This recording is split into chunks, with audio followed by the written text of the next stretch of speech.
What's up, Mash and Drummers? Whiskey Wednesday, a double dip. Number 2 in the, well, not in the books yet, but it's starting right now. Number 2. Number 2. Probably shouldn't say number 2 too loud. Second live stream. There you go. Second live stream. What's going on, everybody? Thanks for hanging out tonight here on the Mash and Drum Whiskey Room. Tonight we're going to be revisiting some bourbons and whiskeys I did not give such a great review to.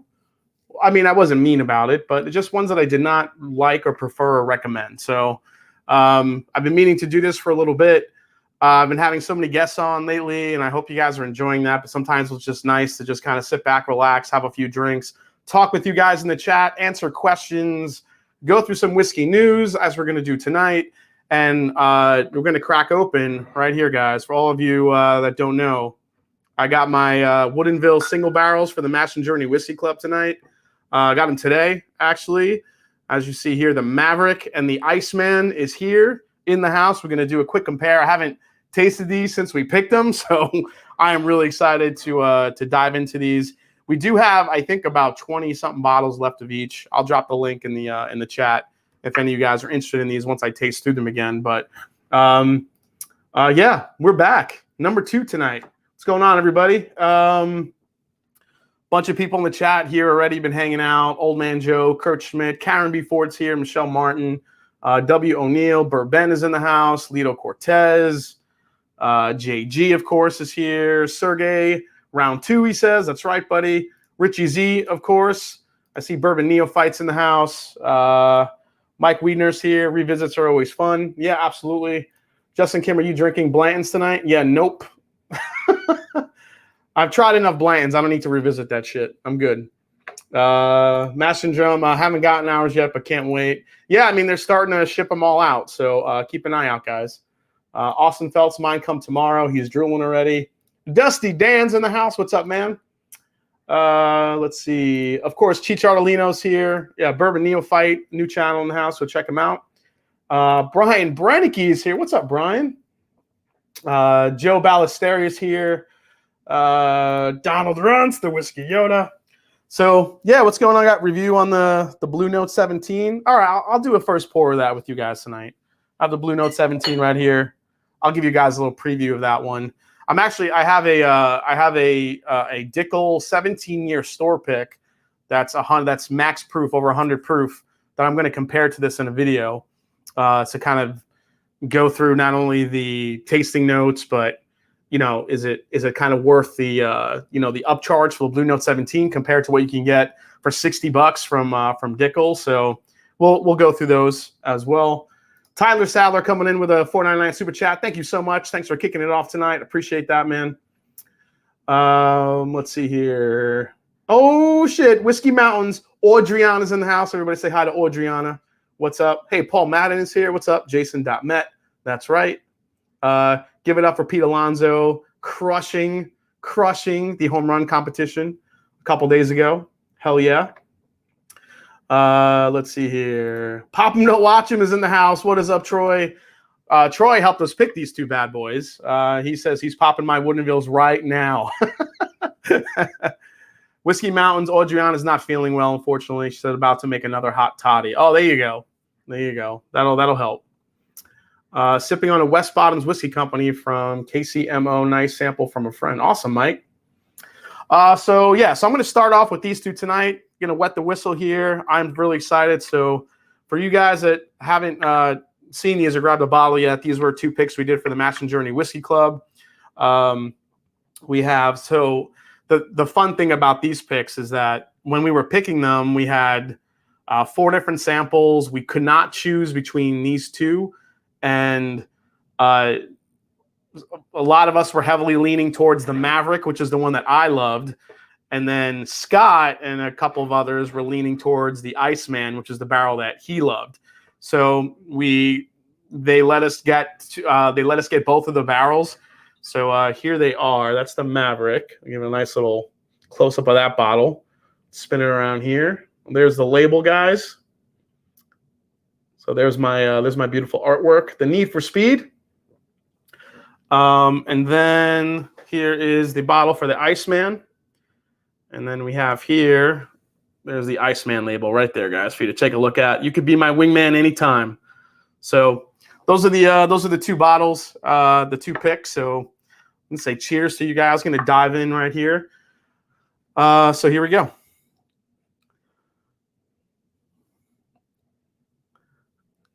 Oh, the Maverick is, from what I remember, it's very, very sweet and very fruit forward. The Iceman is a little bit darker, a little bit more smoky here. First bottle I should buy to start my collection, coming from a bourbon noob from Kentucky. Brian, thank you so much for the super chat. Man, first bottle.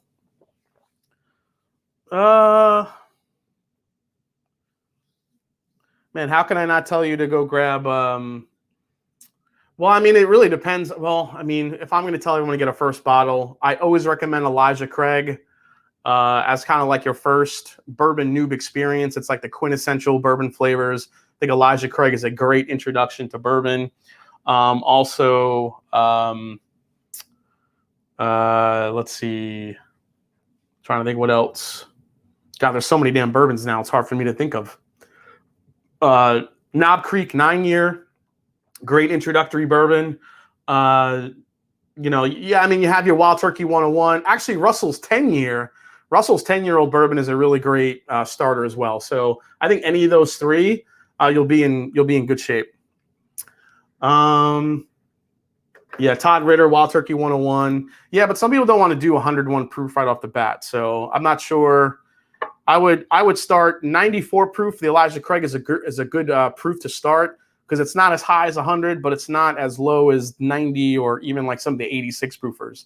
So it's a right like a perfect nice medium spot, I think. Yeah, I don't know. Starting with rare breeds a little bit much. Abby Who Inks is like, rare breed. Take it easy. First, try something, you know, a little bit on the lower proof scale before you dive into. Then if you like that, you want some more flavor, you can work your way up to some of the more higher proof bourbons. Yeah, Four Roses. See, Four Roses is a good one too, but it's also a high rye bourbon. So some people don't take to the high rye right away. So I would probably start with an Elijah Craig. I'm still waiting for the Mash and Journey volleyball scene pick. Yeah, that ain't happening. All right, let me move that back a little bit. Okay. Master Joe still sipping on the Peerless Rye from earlier. These doubles will get you feeling right. Oh, hell yeah, man. Oh, yeah, Woodford Reserve. How could I forget? Woodford Reserve is a great starter as well. It's balanced. It's 90 proof. It's not 86 or 80 proof. Woodford Reserve is a great balanced bourbon. Even Maker's Mark, too. A lot of people give it shit, but it's actually a great bourbon to start people off with as well. So, does Keg and Bottle ship to Texas? Yes, they do, Chris. Here's the link for anyone who, I'm going to drop the link in the chat for anyone that's interested in grabbing any of these. Like I said, we still have about 20 of these bottles each left. So Brian Bernicke, Tammy and I are drinking Iceman and Maverick with you tonight. Cheers, Jason. Oh, Brian and Tammy getting the Maverick and the Iceman out. All right, so yeah, the nose is going to be more different, guys. The Maverick, from, you know, as we were like talking about and picking it, the Maverick has a lot more like apple, peach, spice, like a lot of cinnamon. I got like a baked pear note in here, like not baked, like a poached pear note in here actually as well too. It's got a little bit of darkness to it as well. A little bit of espresso I was picking up. All right, cheers. Cheers to the Maverick. Let's see.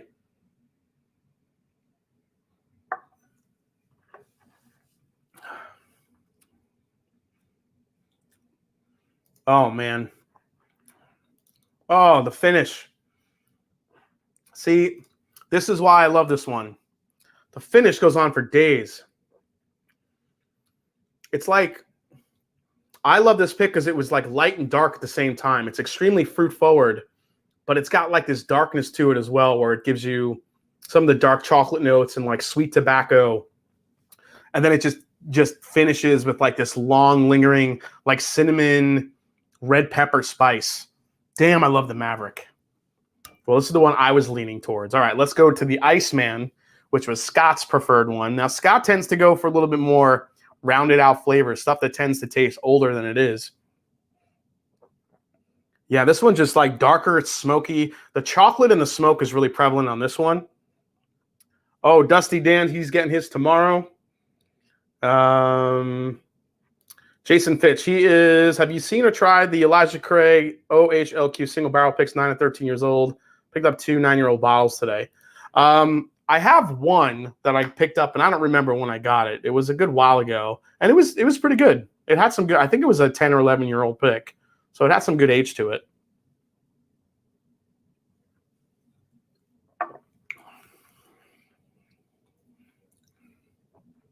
Yeah, this is definitely more in Scott's wheelhouse. I mean, it's a chocolate bomb. It's a lot of chocolate. It's got like a root beer float thing going on, a lot of vanilla, a little bit of coffee notes. It's nice. Both of them are extremely different, which is, I think, why we loved it so much. The Iceman actually drinks a little bit smoother, a little bit easier. It's got a little bit more darker, richer flavors to it. Not richer, but like darker flavors, more chocolate, more espresso, root beer, vanilla, all those like nice flavors. The finish isn't nearly as spicy as it is on the Maverick. The Maverick has, I don't know, the Maverick to me has more going on. That's why I love it so much. But you guys can grab a couple more bottles. You guys can grab a couple bottles each and try it for yourself. If any of you guys are sipping them tonight, Tammy and Brian, let me know in the chat. Pop them, don't watch them. Let me know what you remember. And you guys sipping on them tonight, let me know which one you preferred, the Maverick or the Iceman. We'll do a poll later and see which one won out. But yeah, very happy to get those. All right, I'm just going to continue to sip on these. Let's see here. They don't have picks in my state, but been blessed by the community with a couple and love them. Abby Wings. Hey, you can get these shipped to you, Adriana, if you want. The keg and bottle ships to you, so you can go for it if you'd like. Tammy loves the stone fruit notes on Maverick. Yeah, absolutely. But when you sip it, I feel like, Brian, there's like a darkness to it on the back end, and it's like a long lingering spice. So Bernard Newhouse, $10. Moving to Nashville, have you heard anything about the bourbon allocation there in Tennessee? Tennessee gets a lot of good stuff, man. Nashville was one of the first states to get the Russell's 13. So, you know, I got to give them kudos to that. But yeah, Tennessee overall gets some good stuff. They get a lot of craft distilleries. You know, they have some great distilleries already there. You have Jack Daniels, you have George Dickel, you have Bellmead is there, or Nelson Greenbrier, I should say. You got Leaper's Fork, which is making incredible stuff there as well. There's some great distilleries and a lot of great stuff going on in Tennessee, so there's no shortage of great whiskey. Yeah, Tennessee is loaded and a lot in shelf. Yeah, absolutely. All right, guys, so this is what we're going to do. I feel like I haven't really gone through some new release news and some stuff going on. Let's get your feedback in the chat here before we dive into revisiting some of the bottles that we're going to go through. So real quick, let's talk about, so the big announcement this week was, or last week I should say, was the new Old Forester, birthday bourbon that's being released. And I posted this on my Patreon. Now, what's kind of cool about this one is the 2021 release will be a 12-year-old barrels, and we're back over 100 proof. So 104 proof, 119 barrels that were filled April 16, 2009, and matured in Warehouse G. Birthday bourbon, annual vintage release, one of a kind bourbon every year, very hard to get. Will be available starting September 2nd at the retail shop at Old Forester, because that's the birthday of George Garvin Brown, the founder. Retail price $130, and we all laugh at retail because we'll never fucking see that shit for less than or at retail. Well, some people do get lucky and get some really good allocated stuff at retail, but like here in Ohio, if you're lucky enough to win the lottery in the state, you can buy the bottle at retail. But most of us that don't have that system, they go in the store and they see it for $500 or on secondary for $800 because the secondary is getting worse and worse.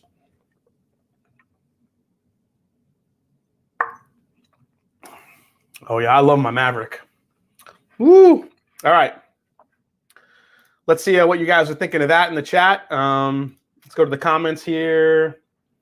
What other picks are coming soon that you've done, the Mash and Drum? So we have the Backbone 6-year MGP sherry finished bourbon that we picked, which is delicious. That's just like a really nice, easy, fruity sipper. Thought it was something different to add to the portfolio. We're picking our 2 Peerless picks tomorrow. But in the pipeline coming, we have the 2 Old Elks that we did, the wheated bourbon and also the wheat whiskey. I have some really fun labels coming through for that. Scott hasn't even seen them, so I had some good ideas about that one. And then the Rebel and the Ezra picks that we did should be coming soon. And those are great because those are only about $35–40. Those are great pickups and great picks that we got. I remember the Ezra tasting like pure hot chocolate, which we're really excited for. We have 2 bullet picks coming out, which actually Tammy and Brian Brennicky helped us pick. 2 11-year bullet picks coming out really soon. Those are also priced really great, but 2 11-year bourbons at sub $80. I mean, really great pickups there. Then we also have the Elijah Craig Barrel Proof coming out on the pipeline, and of course, the one I'm really waiting for is our Wilderness Trail single barrel rye. Of course, we only have 1 barrel that we got of that one from Wilderness Trail, so that one will probably sell fast, but it's a freaking hitter. And then we have a Driftless Glen pick we're working on out of Wisconsin. So we got a lot of cool stuff in the pipeline coming up. So just some really fun stuff coming. Both picks were so unique and different. I love them both equally. Yeah, they are very different. Speaking of Russell's 13, Minnesota only sold 180 bottles. Yeah, I heard about that. That's crazy. That's really crazy. Let's see here. Hey, Ron Miles is here. You have a better chance of winning Mega Millions in the OHL. It's so true, Ron. It's so tough winning. I haven't won a damn thing in the OHLQ lotteries because everyone gets all their families, the grandmas, the fucking cousins. You know, if you're old enough, everyone tries to get into those lotteries. It's impossible. Hey, Whiskey Dictionary is here. Everyone go check out Bill if you haven't. Abby Who Inks, Master Jones, you have a great birthday. And did you taste the OFBB sample on your birthday cake? No, I haven't tasted the sample yet. I'm waiting on that a little bit. I might do something online. Hopefully, maybe have Jackie on again. I'm still waiting to hear. If not, then I'll probably do a video on that. So I'm still waiting to hear that one. Let's see. Did I have cake though? Did I have cake? I didn't have cake actually. We went out to a nice Italian restaurant. My girlfriend took me out for Italian. She was kind of laughing about it because I normally don't go eat at Italian places because I could just freaking make it myself. So thought it was pretty fun. Whiskey Dictionary. Geez, you're out of control with the picks. Yeah, man. We're in it to win it. Steve A, if you need another taster for that Driftless Glen pick, let me know. I can make it there pretty easy. Well, we're actually doing it virtual, Steve A. So, yeah. Let's see here. Hey, Tim Gorgeous is here. What's up? Bourbon of the Week says PA lottery is terrible as well. Now every allocated bottle is online. It's a random drop bought up by bots. Yeah, I hear that, man. What is it? Nike, the Nike sneakers app. When they do the releases for like the Jordans and stuff, it's all bought up by bots as well. Everything they have it programmed so and what pisses me off is nobody goes in and like addresses this bullshit. So nobody has a chance at getting their hands on bottles or sneakers or any of this stuff. Once these guys that could figure it out and how to get, program a bot to go in and just feed everything in there, address, buying, what sneaker you want, all automatically, you don't have a chance. These 2 barrels are so different. I love the variety. I have to admit, I'm leaning a bit towards Maverick after the first couple sips. Right, Brian? I'm telling you, the Maverick, I think, has it won on the finish. As good as the Iceman is, the Maverick's got the finish, man.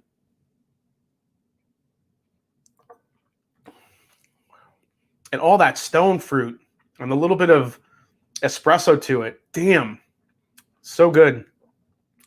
Brian Fay, I haven't seen any Russell's 13 in New York, New Jersey. It's supposed to be hitting in July, so hopefully soon enough. Drinking the Elijah 18 that I didn't do on the stream. What do you think of that one, Bill? I am not a fan of Elijah Craig 18 at all. Dana McClendon, thanks for what you do. I appreciate that, Dana. Thanks for hanging out. Boo, 2 virtual picks for distilleries at a reasonable driving distance for me. Don't worry, Steve. We'll do one of these live eventually, man. The whiskey experiment. My birthday was a week ago. I did not have cake, but plenty of great whiskey. Whiskey over cake anyway. Yeah, you guys saw my barrel-proof bourbon flight that I did for my birthday. That was friggin' sweet. Michelle Martin, don't hate me, but I just won a lottery at Total Wine to buy Blanton's. Never. Oh, shit. Never had it, so I'm looking forward to trying it. Okay, well, if you've never had it, Michelle, and you're getting it for a good price, listen. When I did my my video on talking about like you're starting your bourbon collection, I put Blanton's in there. I think it's always good to, if you could get a bottle, it's great to have one because it is an iconic bottle. It's an iconic history. It's the first single barrel offering, arguably ever. So it's a great bottle to have, but I'll be curious to hear your thoughts, Michelle, once you get it. I'm just saying. Tammy just hit this thing against Val. Oh, has this thing against Val Kilmer. Oh, that's why. Okay. Let's see here. EC18 nose equals nail polish remover and weak at 90 proof seems too light, not enough flavor for the age. I could not agree with you more, Jason. Everything you just wrote, spot on. That's why I don't like it. Only $70. That's not bad. Dusty Dan, what does he say? I just remember the Iceman being so different from anything they put out. It is. The Iceman is just so much like darker and chocolatier, more chocolate. Let's say it that way, and more just more rounded in flavor. The thing about the Iceman is I don't think you would ever guess that that's only a 5-year-old bourbon, whereas the Maverick, it's got some youth to it, but it has so much flavor pop. That's what drew me to it.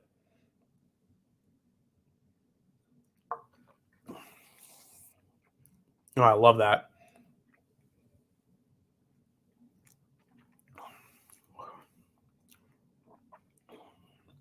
That's reversed. That's my Iceman. This has the finish. No wonder why I like it better.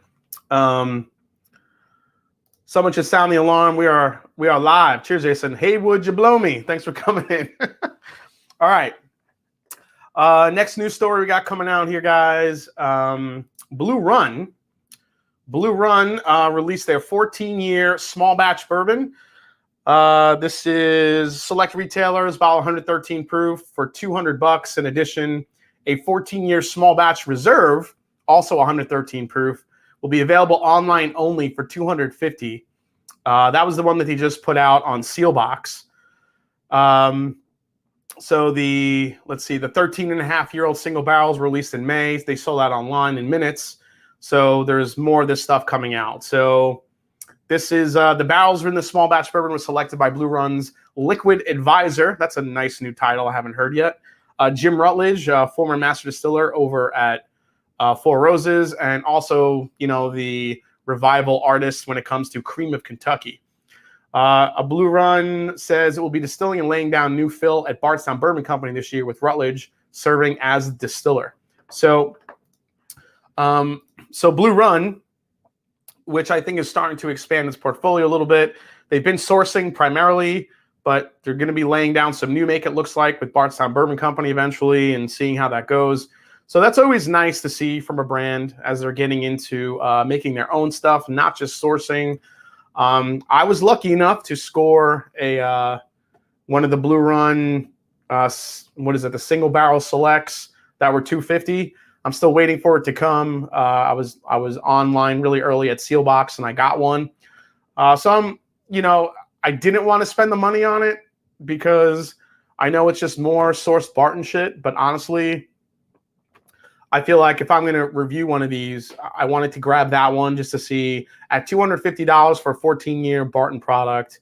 I mean, you put it against the Calumet, you put it against the Sam Houstons of the world, and you really want to see if it really stands out enough to pay that extra premium. So that's really why I got it. So we'll see how it does. Hey, Eric McFarland's here. What's up, buddy? Nice to see you, man. Steve A. Tim Evans is here. What's up, Tim? Nice to see you as well. Let's see here. You need both Woodinvilles. They are both excellent. Both have a great finish. I do give the edge to the Maverick. Yes, Tammy. Thank you. The edge to the Maverick. But I don't know. Your bias against Iceman might be playing into this one here a little bit. I was on Sealbox 7 minutes after the Blue Run release, and it was sold out. Yeah, Damien. Yeah, Damien. I mean, that shit went real quick. Living Bad said, I got one. Nice. You got a Blue Run. All right, next story up, guys, here. Let's go to, let's see. Oh, this one, and I don't know if he's watching, but Bardstown Bourbon Company, speaking of Bardstown Bourbon Company, they are looking for the world's top whiskey taster, again, for 2021. As you guys know, the amazing ADHD whiskey, Matt Porter. Matt. He won it last year. They're doing their second annual World Top Whiskey Taster competition in partnership with Moonshine University. It's open to all whiskey connoisseurs, enthusiasts, and fans to compete for a grand prize of 20 grand. If you guys are interested, there's you can find a link at Bardstown Bourbon Company. Candidates must be at least 21 years old to enter. So if you guys want to follow the footsteps of the amazing ADHD whiskey and try your hand at being the world's top whiskey taster, you could sign up online, see how you do. Matt worked really hard at not only, he's going to be a hard act to follow, I'll tell you that, but they're looking for the next top whiskey taster, so should be really interesting. There he is, you called. So ADHD, I don't know if you have any more details on the next competition, but hey, Kenneth Rathburn, he signed up for it yesterday. Long shot, but hey, why not? So yeah, we're just talking about the Bardstown Bourbon Company doing the next World's Top Whiskey Taster competition. So hopefully following in your beautiful footsteps, ADHD whiskey. So, yep, the legend is in the chat. That is right.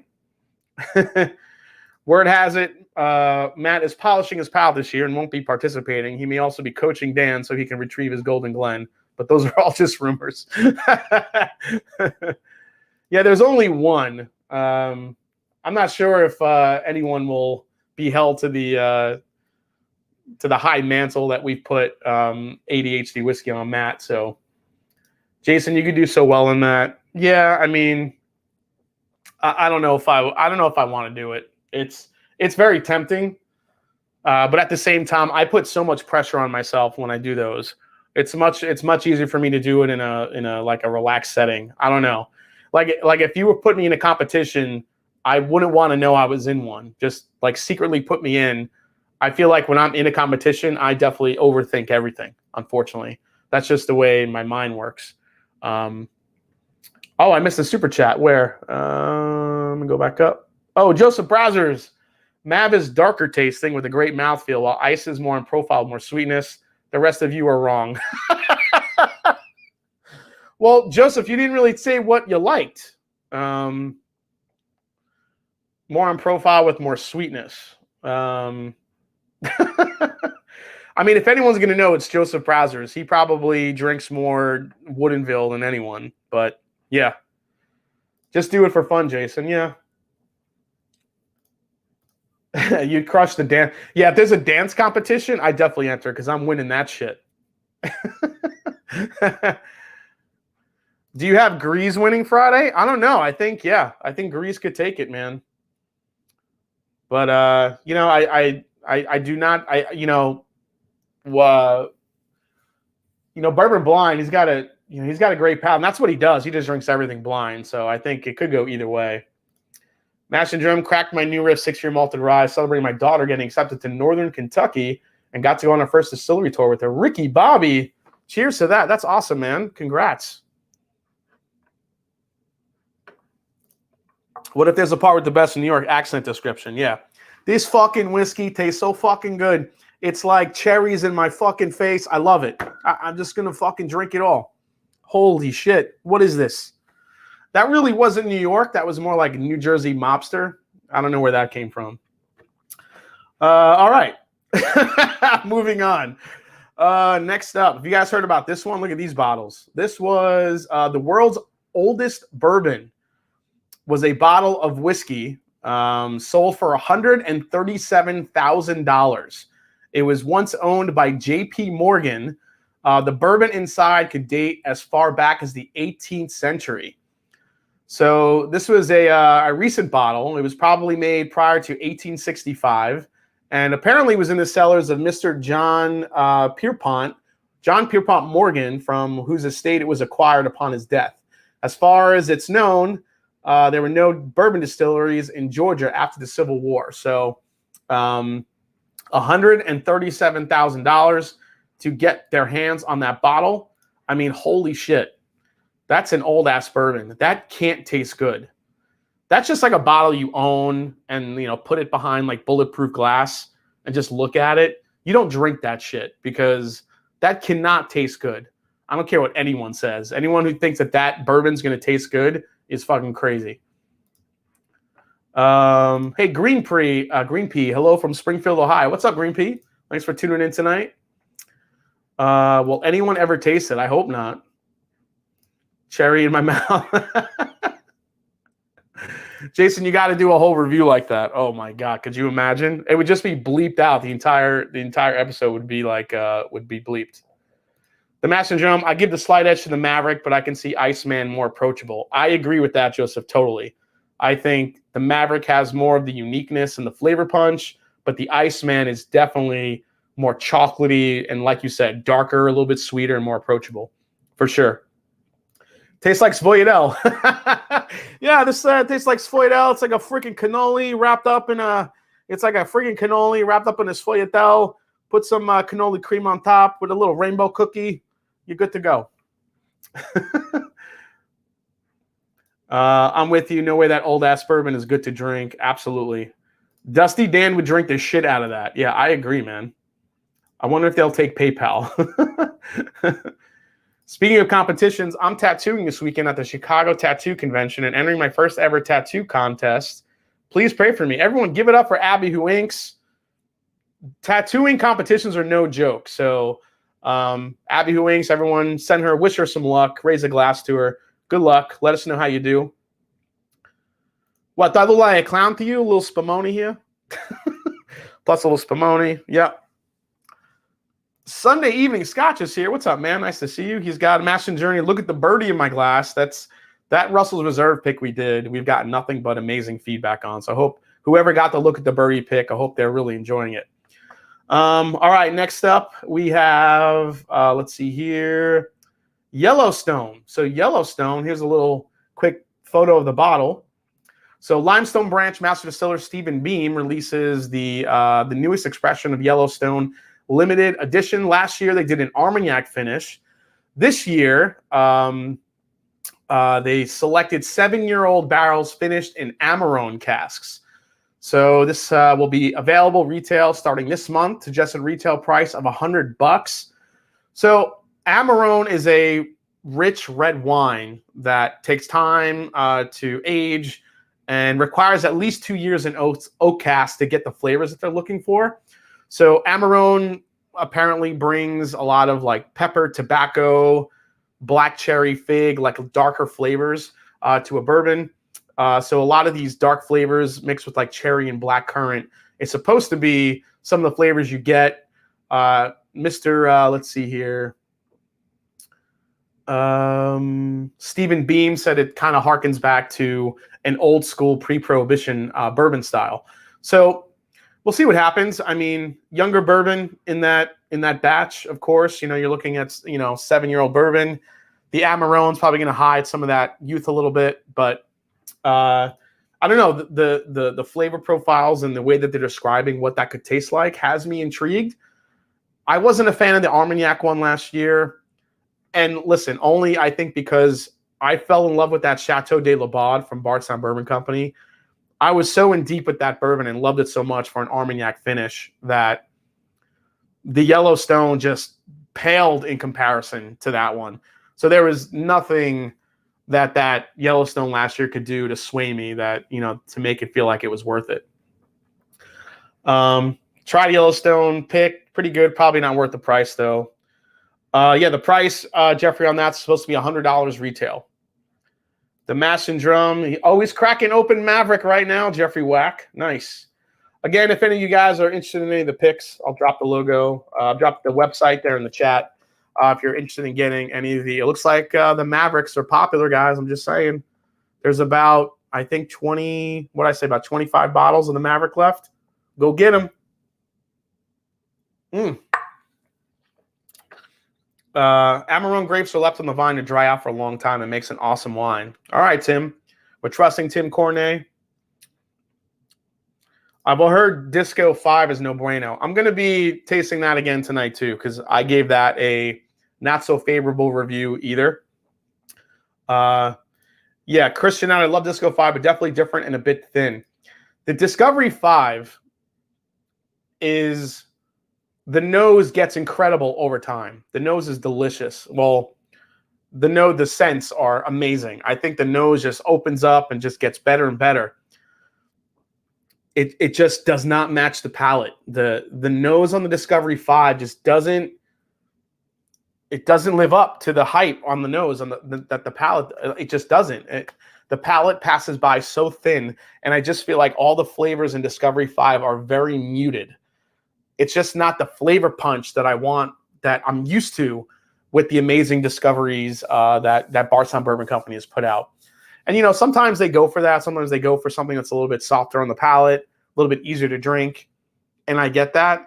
But, man, when you're coming off, even nobody talks about how good 2 was. Discovery Series 2 was amazing. Then Discovery Series 3 had the MGP in it. And then Discovery Series 4 had that, 15-year-old, mystery mash bill that everyone knew was Beam in it. And that has become, I think, my new favorite, even over the MGP blend of number 3. So coming off of those two, now you have 17-year-old Dickel in the mix in that blend for Discovery 5. It's a little bit too muted. I wanted more from it. The nose is amazing. I even enjoyed the finish on it, but the mid palate just doesn't hold up, unfortunately. That's why I said it was a try before you buy. I could not say, yeah, hell yeah, go grab this. That's more of a try before you buy for me. Tom Raleigh say, need help. What would you pay for EC 20 year and a Booker's 13-year rye? And help will be appreciated. What would you pay for EC 20 year? What's the proof on the EC 20 year? I don't remember offhand. Is it 90 again? Let's see. Elijah Craig 20. Let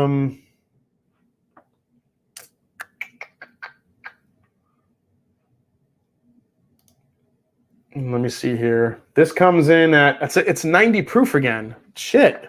Why do they do that?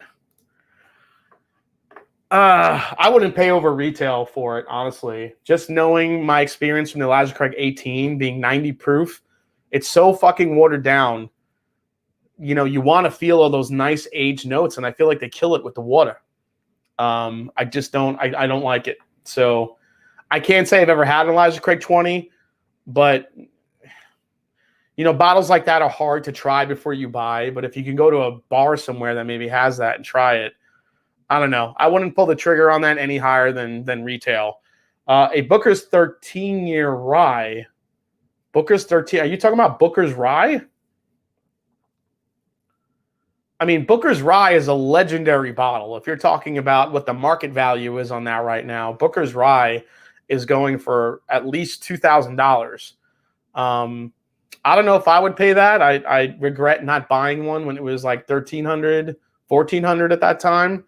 But it's an absolutely killer bottle. Probably one of the most life-changing sips I've ever had was a Booker's Rye. I can't see anything. I don't know how much I would pay for that. I don't know if I'd go as high as 2,000, but honestly, if I had a chance to get a Booker's Rye for about 1,500, I actually might buy it. It's that good. Let's see here. Disco 5 palate isn't very oily, and the peanut, cinnamon, and super light banana notes with a slight bitter back is so disappointing. Yeah, I agree, Tim. Discovery 2 is a maple bomb. Totally agree, Cameron.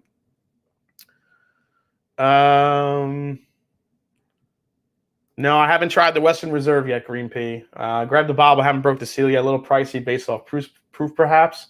Yep, haven't tried that one yet, unfortunately. The Heart of Texas, most underrated, not talked about bourbon of 2021. The Dickel 15-year picks, or even the older picks. Nobody ever talks about Dickel. Nobody. And let me make myself clear before, people that are watching go fucking apeshit. The Dickel 15 picks, the ones that are over 100 proof, okay? Over 100 proof. Not the ones that are 90 proof or 86.6 proof or anywhere in between. The Dickel 15-year picks. Sometimes they're 16, sometimes they're 17 years old. That are over 100 proof are fucking delicious. I don't give a shit what anyone says. They are rich in flavor. They are balanced. They are super sweet. And it's $60 for a 15 to 17-year-old, whiskey. Nobody talks about them. Breaking Bourbon actually did an article recently on it. And I think the review was spot on, what they talked about. They talked about how rich the flavor is, how much of a bargain it is.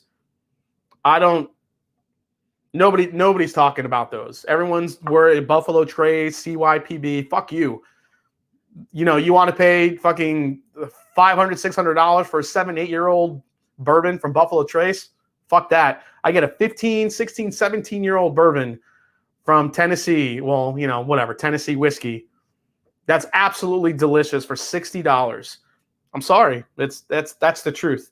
We'll get into this one, but I think this one is going to be up there this year. But you know what? Let's taste this now. You want to taste some amazing Tennessee whiskey right now? I'm about to get into it. Let's put away those. Booker's has only done one rye. Yes, I'd pay $1,400 for a sealed box bottle for Booker's. Absolutely.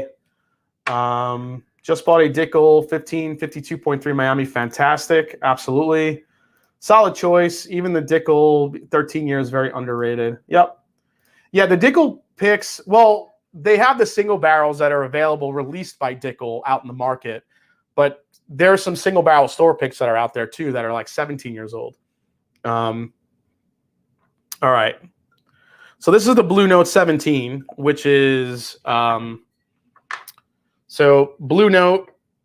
This is obviously sourced. This is Tennessee whiskey source. This is George Dickel whiskey source. Anytime you see Tennessee on a label, distilled in Tennessee, you kind of know 95% of the time it's going to be from George Dickel. The Dickel he got in Florida was fantastic. Absolutely. Oh, yeah, really quick. Actually, thanks for bringing this up, Jason Fitch. I'm watching this tonight after I'm done with this live stream. Pappygate just launched on Netflix. It has to do with the entire, the whole story around Pappygate, what happened, the stealing of the barrels, all that stuff that was kind of, about that entire story. So if any of you guys have Netflix, check it out. I'm going to be watching it probably tonight, actually. That 17-year will blow your socks off. Dickel picks, you're welcome. Whiskey knows, exactly. Z-Man, thank you so much, man. Appreciate it. Iceman, even it's a higher proof. It goes down smoother than Maverick. The nose Maverick takes it. Yeah. Yeah, the Iceman does drink a lot easier. Thanks, Big Vic. All right, so Blue Note 17, age 17 years. This one comes in at 94.8 proof. So distilled in Tennessee and bottled by, let's see, BR Distilling Company in Memphis, Tennessee. Here's the bottle. We'll focus up on that. There it is, Blue Note. Man, the camera looks nice tonight. There we go, guys. Get a nice view of that. So this was a limited release. They released a bunch of these on Sealbox, I think. I think the retail on these were What were they, like 150, 120 bucks, something like that. We just finished Pappygate. It was good. Yep, must see. Pappygate's a crazy watch. Yeah, the thing with Pappygate too, they talk about Wild Turkey in that a little bit. And I'm like, Wild Turkey was part of that shit? They weren't really, but they were a part of the story, so it's pretty interesting.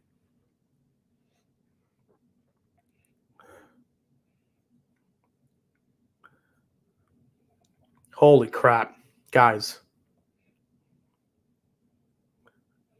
This Blue Nose, I think, didn't Minnick do a review on this and fucking went crazy over it? It's so buttery on the nose, like just the best brown butter. The breast is Emily Chambers in the chat. I think she had to leave, but the breast, like the best brown butter note like I've ever had, and it's so buttery. It's crazy. It's got like this buttered popcorn thing going on, but like mixed with like really rich caramel, candied orange, some sweet tobacco here. Oh my God. I get some of like those rich, like dark fruit, like the black currant type things going on in here. The nose on this is ridiculous. There's some definite butter pecan going on in here. Master Drummers dropped the butter pecan in the chat. A little bit of smoke. This nose is incredible. You know what this reminds me of a little bit? It reminds me a little bit of the Old Carter Batch 5 on the nose. It's that rich in flavor. What if Jack Daniels starts selling whiskey to independent bottlers just to mess with everyone? Could you imagine? Yeah, I did say breast butter. JG caught that. Shut up. All right, we're going for a sip power. Here we go.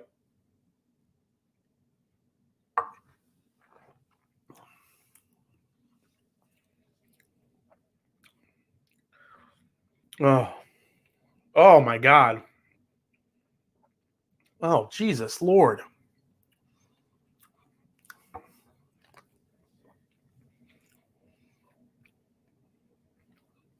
I'm a little bit lost for words with that one. That one's really fucking good, guys. So up front, you definitely feel the 17-year, the oak profile. It's oaky, but it's also got some of that candied orange going on in it. A lot of that espresso, dark chocolate, a lot of the black currants, the fruitiness is all there, the dark fruits. But on the finish, that butter, that brown butter note, I mean, butterscotch, you know, butter ripple, whatever you want to call it. Oh my God. Cream soda, just, it's so like buttery and velvety on the finish. The finish makes this, because I feel like the oak up front would be a little bit too much for some people.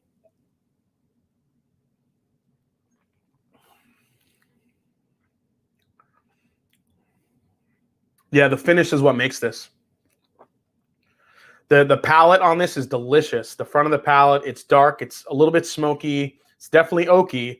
It's got some dark fruits to it, but the finish on it, the butter pecan, brown butter, all of that on the back end of this one. Holy crap. God, that's good. 94.8 proof. This might be one of the most... I'm trying to think. This might be one of the most impressive sub 100 proof bottles I've ever had. It's that like flavorful. Like remember, you're just over 90 proof here. I mean, it's essentially the same proof as Elijah Craig, and the flavor on this thing is absolutely crazy.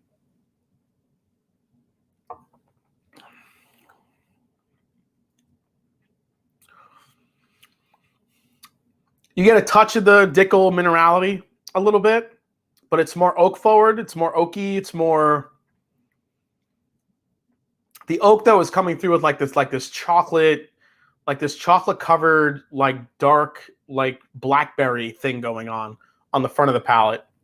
But then the back end, it just like flips it on you. Then all of a sudden it's buttery and sweet. That's ridiculous. like I said, I'm gonna do a comparison. I have a 17-year-old George Dickel whiskey pick on the way. That's 17 years old, even though it says 15 years on the label. I'm going to compare it to this and see how different or similar they are. But I mean, if anyone out there got this bottle, it's incredible. Holy shit, that's really good. Damn. Well, whoa, we all know what you did to the OC Batch 5. Yeah, I'm sorry, it's not as good as the OC Batch 5. Jason just had a private moment. Yeah, it was really good. DC. Yeah, all that corn is a butter bomb. Yeah, absolutely, Mike. I totally agree. You get all this like buttered, like dark brown buttered popcorn, like kettle corn, but with like just wrapped in like caramel and a little bit sugar. Holy crap. Sending me Scott. Speaking of Tennessee whiskey, anyone else notice that JD's single barrel proof have dried up a bit? Just me. I swear I used to see it everywhere and haven't seen it in the India area for a while. Yeah, I think word has gotten out on those a little bit. That's why. Can I get a hallelujah, Jesus Lord? Hallelujah. Whatever happened to the oak and smoke whiskey reviews in Master Drum? Yeah, I don't know. Brent, Brent had another kid, and I think probably life just took over a little bit, unfortunately. I miss Brent.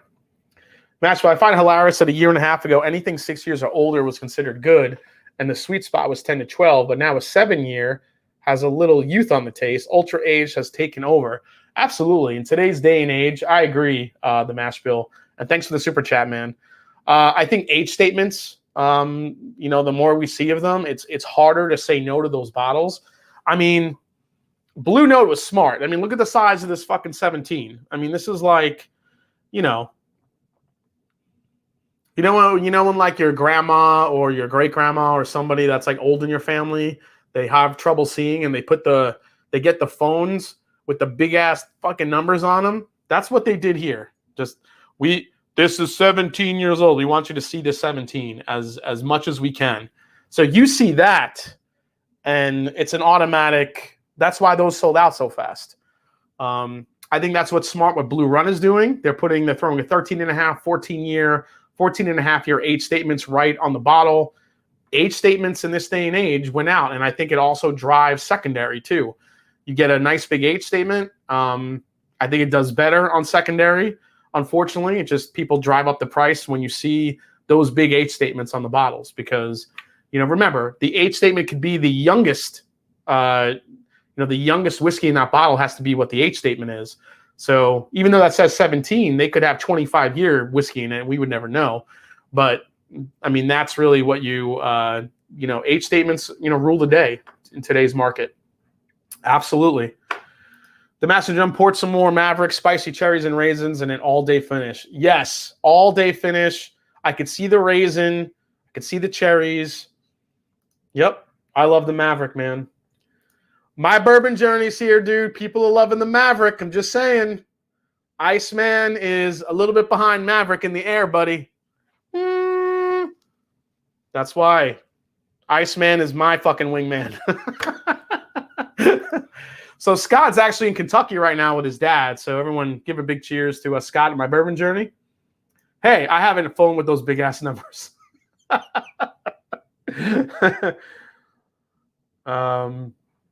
Christianette, how do I get a Maverick? Here's the link right there below in the chat, Chris. You could click that link. You grab yourself a Maverick, an Iceman, or just a Maverick, just an Iceman, whatever you want to get. Iceman rocks, says SG Flying High. And dude, Iceman's good. Both of them are good. All right. So consensus is Blue Note 17 is ridiculous. That's going to be up there this year. That's one of the best whiskeys I've had this year, easily.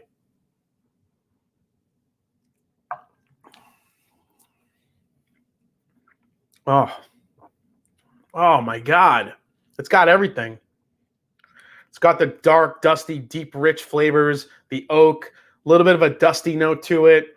There's like a mustiness to it, like a rickhouse feel. Fruity, rich, and then that buttery finish on the back end. Damn, that is ridiculous. I love you, 17. Tim Evans says he just picked up a pair of Mavericks. Nice, man. Need a Terminator pick. Where did that go, Tim? Do it now. Do the Terminator pick. Pick it. Do it. Stick around. I must break you. Oh, that was like a little bit of a Drago, Rocky Balboa, like a Drago Terminator crossover there. Mine shut up while I was away. Damn it. Oh yeah, that's right. You're in Kentucky, buddy. You didn't get to get your bottles yet. Yep. Steve A ordered a Mav and an ice. Nice, man. Awesome. Oh my God! Look, got to get the picks. The Maverick, the Iceman. I will. Wasn't Arnold Schwarzenegger Iceman in one of the Batmans, right? That's right. He was. It's not a tumor. And just bought the Maverick. Hella excited. Awesome, Chris. Thanks for that, man. Hear me now and believe me later. Yeah, oh, that's what he was. He was Mr. Freeze. I am Mr. Freeze. I'll be back. All right. It's time to get some bourbons that I did not like and did not give favorable reviews to.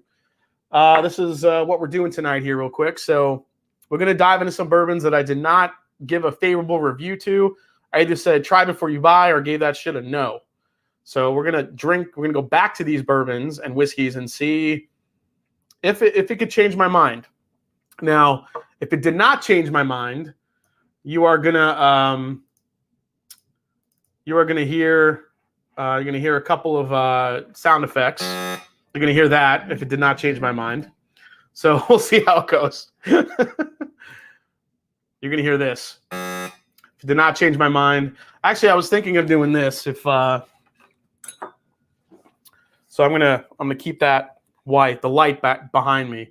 So if it's a go for me, if I like it, you're gonna see it go green.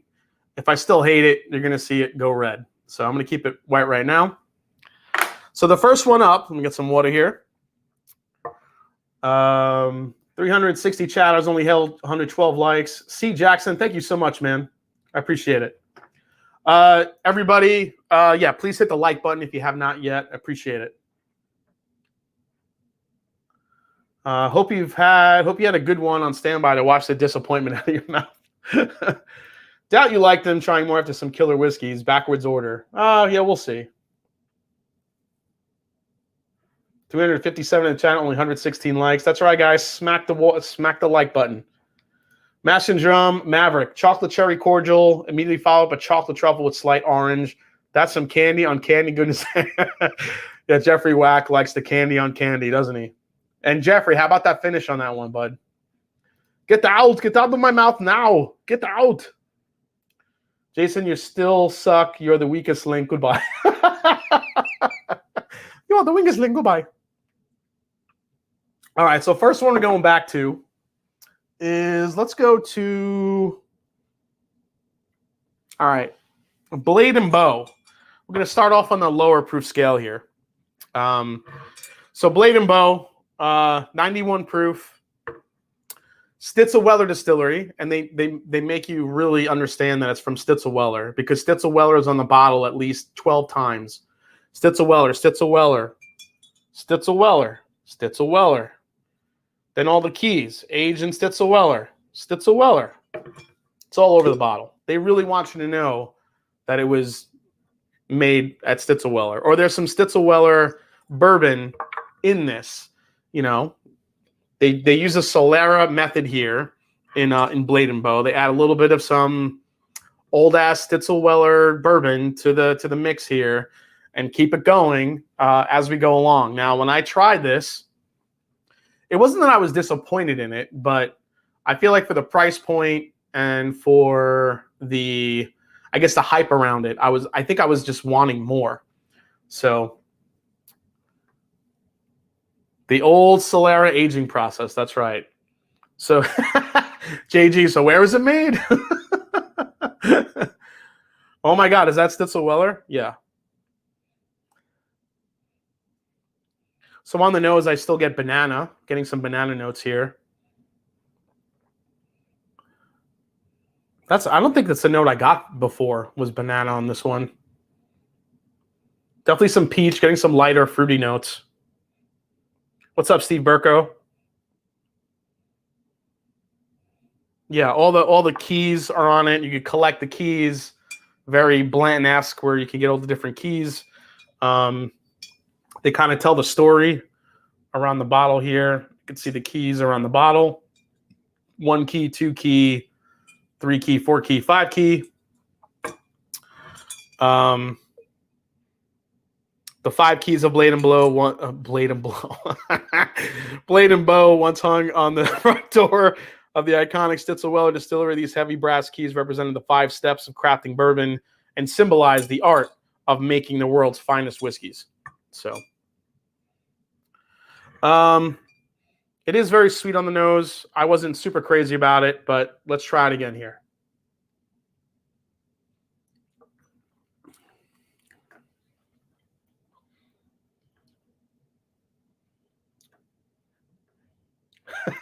New name, Blade and Blow. I'd buy that one. If I remember, Dan and Sean actually liked it. That wouldn't surprise me. They like sweeter stuff. This is a little bit more on the banana side, though. It's got the spice to it.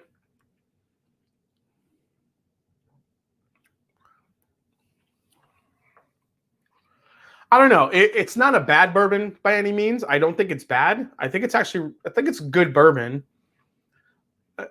You know, maybe it was just the marketing and the story behind it that just pissed me off about it. You know, kind of harping on the whole Stitzel-Weller thing over and over on the bottle. I mean, if they really drive it home with the marketing. But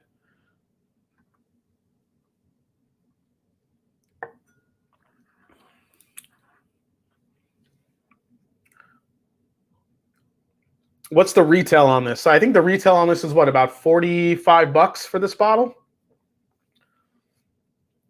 You know what? I'll give this one thing. It's got a nice spice to it that I don't think I was getting the first time I tried it. Maybe with some time it's opened up.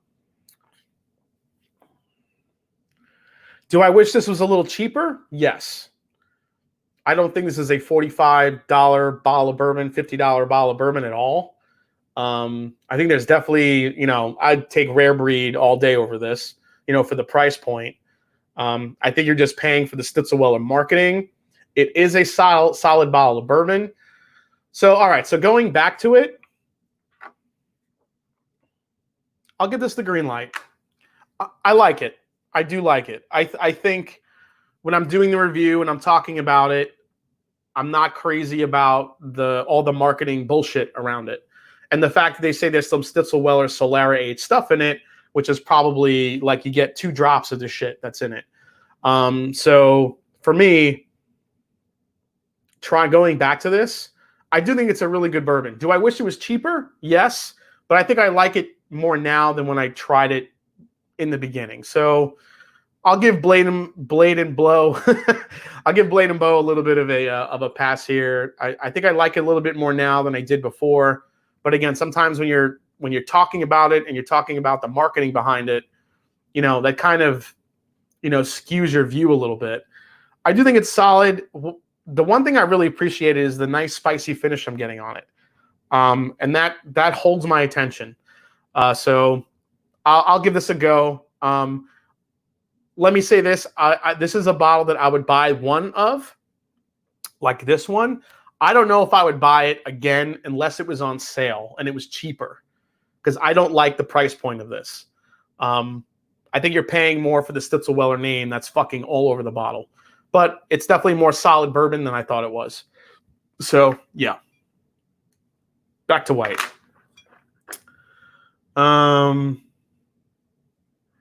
35, which is about a nice bottle, fairly tasty, but pay about 10 markup on the story. Yep.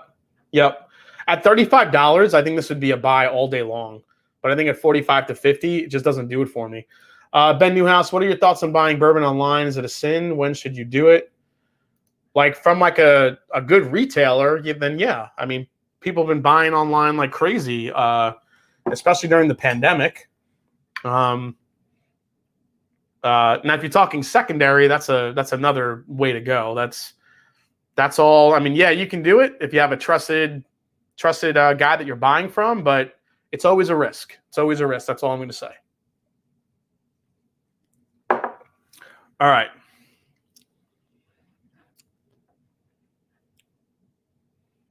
What is people saying in the chat here?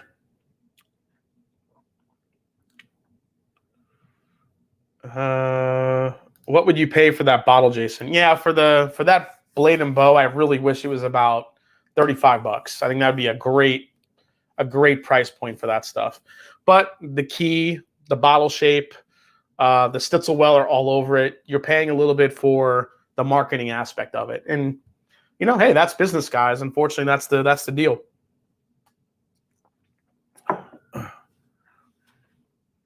All right, Brooklyn just comes in. What's up, man? For 45, I'll add a little more for Wild Turkey or Russell's. I totally agree with you, Brooklyn. That's why I wish that shit was a little bit cheaper. Chris Jeanette sending this for S&G, S's and G's. Love the concept and want to support joining Patreon shortly. Appreciate that, Chris. Yeah, you guys join Patreon. You get access to all of the barrel picks that we're doing. Let me throw up the ticker here. The link for the Patreon is down in the description of the video. I'll actually throw this up here if you guys if you're interested. Next up that we're going to do is, what is this? This very old Saint Nick. I shit on this bourbon for a long time, so we're going to go back to it. It's been a long time. This is a 12-year-old, very old Saint Nick antique barrel here.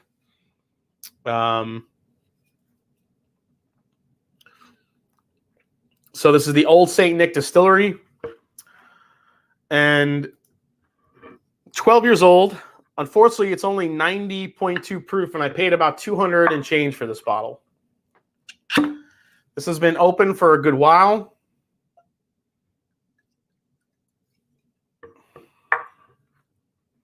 I don't have high hopes for this one, but so the Old Saint Nick is a brand that was actually developed for the Japanese market way back when. It never really hit the U.S. until recently. So now you see some Old Saint Nick brands out now. They have the really old Stitzelweller. The really long, skinny bottles, the 17-year-old Stitzelweller releases that are actually delicious, but their regular releases have, from what I've tasted, are a lot to be desired, especially for the price points that they're charging. You know, again, this is all these stories, the very old Saint Nick antique barrel. I mean, you go through all the fucking marketing terms on this shit. Antique barrel, artisan crafted, single batch lot. They number it for you.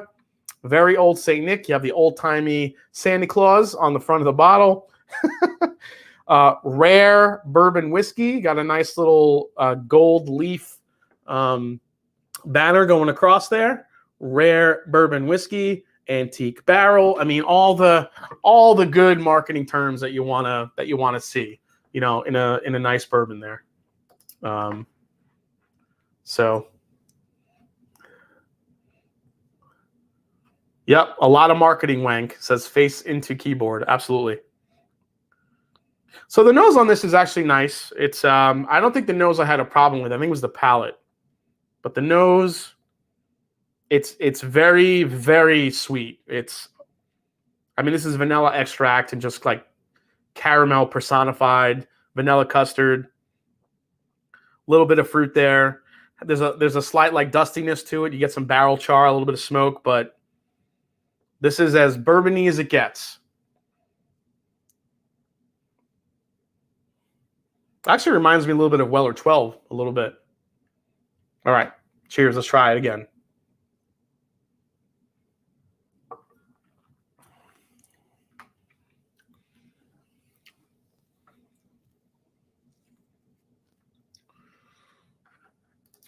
Toshi Bake. I have this exact bottle. Got it last year for $230. It's the worst bourbon purse I've ever made.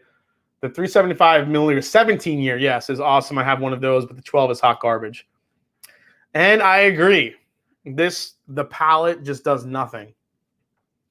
It's not terrible, but for the price you're paying, this does really nothing on the palate, unfortunately.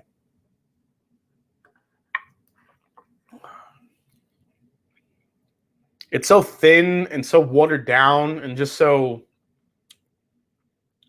There's just not enough to it. This gets a... I don't like it. Still, avoid it. That didn't take long. I don't need to keep trying this stuff, honestly. It's still disappointing. That's my official review. Very old Saint Nick. Try before you buy, or just don't buy it at all. That's really, really expensive. 12-year, low proof. You might as well just buy Weller 12 on secondary, honestly, to get that. Yeah, no thanks. All right. Yep, thin as hell. Yeah, it's super thin. There's just not anything to it. I'm waiting for like this flavor punch. You never get it. All right, next up, let's go to, we'll get into a little bit of higher proof stuff here, but let's go to this one first. Elijah Craig Toasted. So this was a weird bottle for me when I reviewed it. There was just something about it that didn't jive with me. And I don't know if I think it was the finish mostly on this.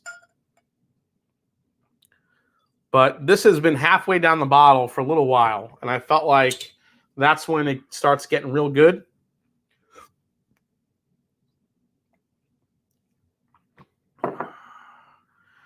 Richie Z, Master Drum, just any chance of a disco 1 through 5 rundown or blind fight in the future? Yeah, I actually just planned that in my upcoming video. So, yep, for sure. Toasted is going to pass. Oh, you think it's going to go green light? Okay, we'll see.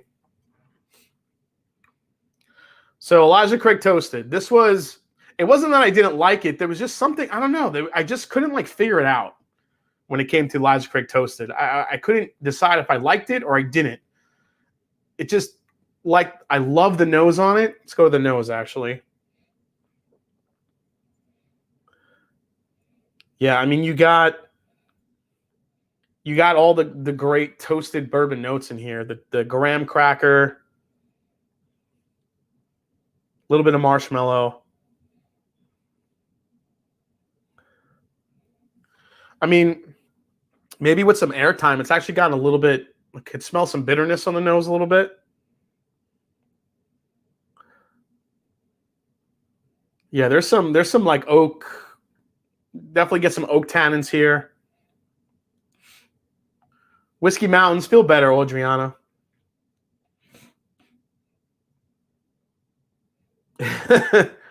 Big Vic, open your mind and let your taste buds decide. Yes, that's right. I mean, great nose. I did enjoy the nose on this. All right, let's try it again here. Here we go.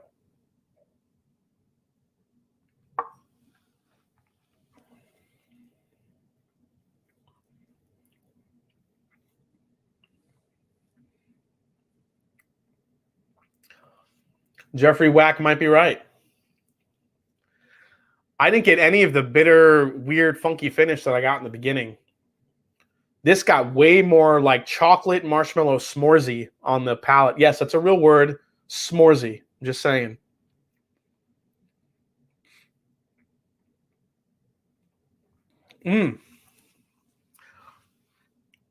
That got a lot better from what I remember.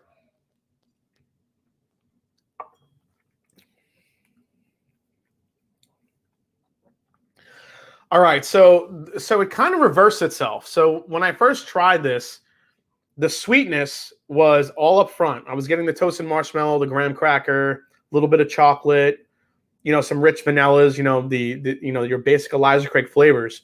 But on the back end, it got bitter. It's kind of reversed itself now. I'm getting bitter oak on the front of the palate, but the finish is actually finishing sweeter. So it kind of did a complete 180 on me here. This is a completely different experience than when I first had it, which is probably indicative to a toasted, just a toasted whiskey overall. Toasted whiskeys tend to evolve, and I think yeah, that's kind of happened here. But I think the way it's changed, the way it's kind of flipped is what's surprising me here.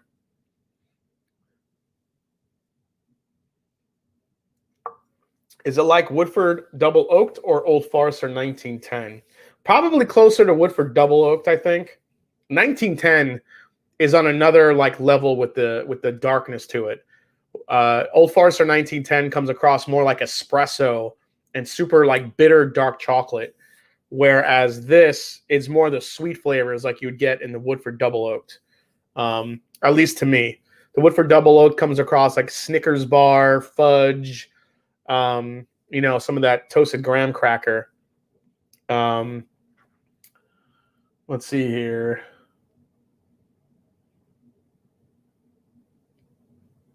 Yeah, Woodford Double Oaked, yeah, for sure.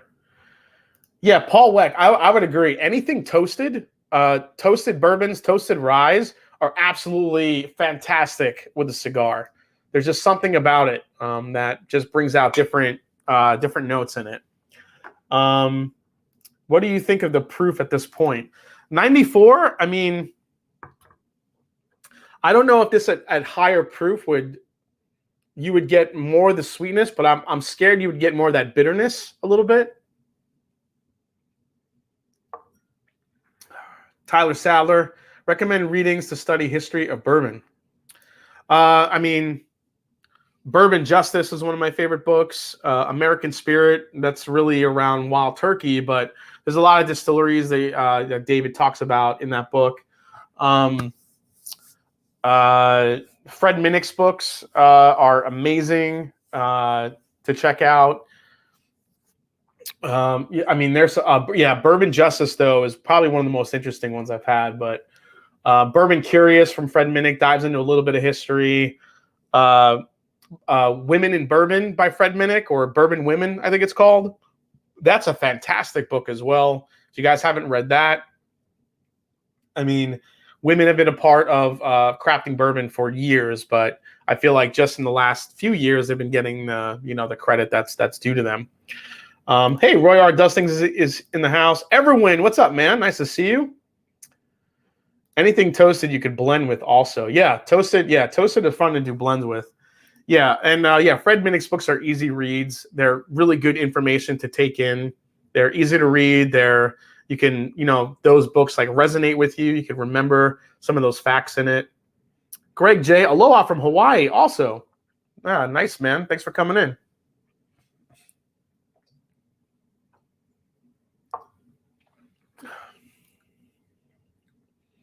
All right, so halfway down the bottle, this one is getting the green light. I like this one now. I'm not crazy about the bitterness in the front end, but I think the new finish that it switched to I'm getting the chocolate and the graham cracker and the marshmallow and the spice on the back end of this rather than the bitterness is what's changing my mind. Unfortunately, the allocation on this sucks. Not a lot were made. Elijah Craig is actually coming out with I want to say, what is it? A stout finish, I think, is going to be the next new release for Elijah Craig. Let me see if I can find that for you guys. I think the next one is a stout finish, which has me curious.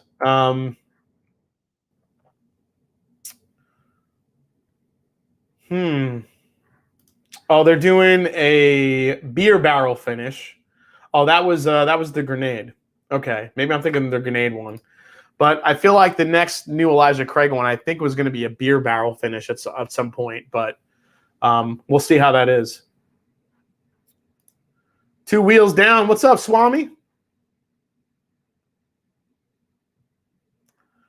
Peer pressure, says Old Man Joe. Toasted with, I mean, it is a permanent edition, but I just don't think you're going to see a lot of these, unfortunately. And plus, on top of that, the price for this, is supposed to be priced at about $40-50, but you're seeing them, much higher. I think when you get this bottle in the beginning, it doesn't do it for you. I think it needs airtime to get better. And that's, like I said, I think that's true of a lot of toasted bourbons and whiskeys in general. Ryes too. All right. Next up, what do we got here? What's this one? Oh, that was the toasted. Larceny Barrel Proof. This is the let me see. This is the A121. This so this one comes in at 114.8 proof.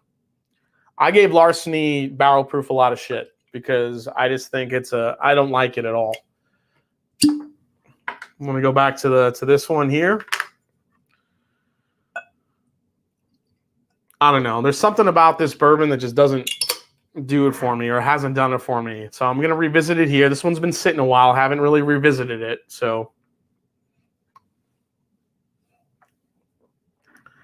just poured some Iceman, hotter on the nose, more vanilla and shortbread cookies on the palate. Okay. Well, dude, you can't go back now. You know, you already said the Maverick was better, Joseph Brazzers.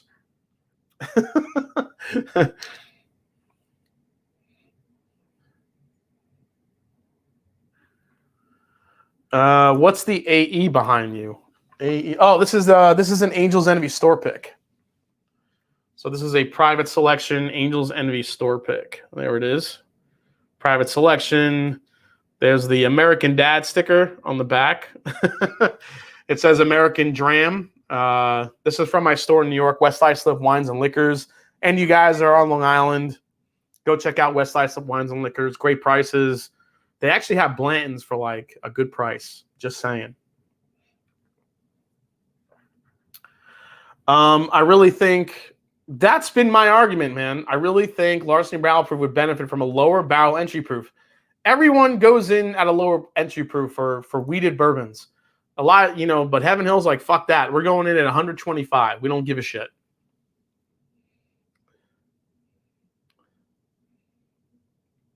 Yeah, I don't like the nose on this. It smells. I get acetone. I get like nail polish remover. And I could smell like young whiskey on here too. It has a youthful note to it. You could smell the wheated characteristic to it, but not in a good way. It's not like a sweet wheat. This is more of a, I don't know.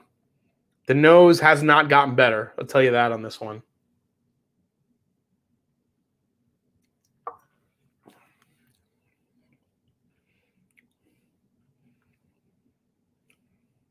It's peanut.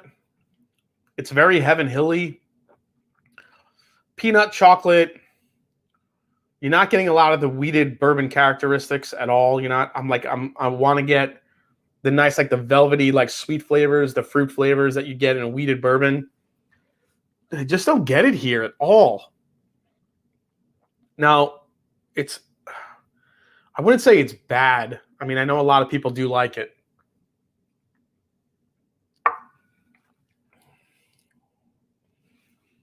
It just tastes like wheated Cracker Jacks, if that would be a thing.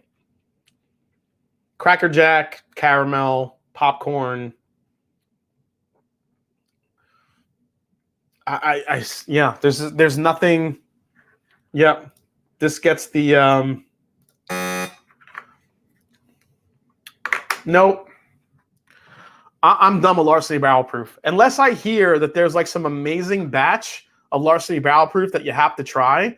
It's kind of Larceny Barrel Proof has gone the way of Booker's for me. Unless I hear that there's some great batch of Booker's or Larceny Barrel Proof that, oh my God, this one really stands out. You got to try it. It's amazing. It's gotten a lot better. This batch you have to try. I'm not buying it. Nope. No thanks. Not digging it at all. What's that one? Okay, let me pour that in there. All right, I have another glass here. All right, I'm going to go to one of the big dogs here. This one I know I get questions on this all the time still. Woodford Reserve Batch Proof. The latest one, the 2021 release, 128.3 proof. The new Thor's Hammer bottle. I am Thor. Yes, I am Thor. Here you go. There's a nice close-up of the bottle. Oh, there we go. Focus up. 128.3 proof.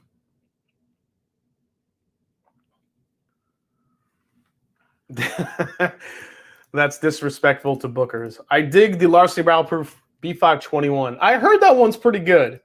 I haven't seen that one yet, but I've heard it's good.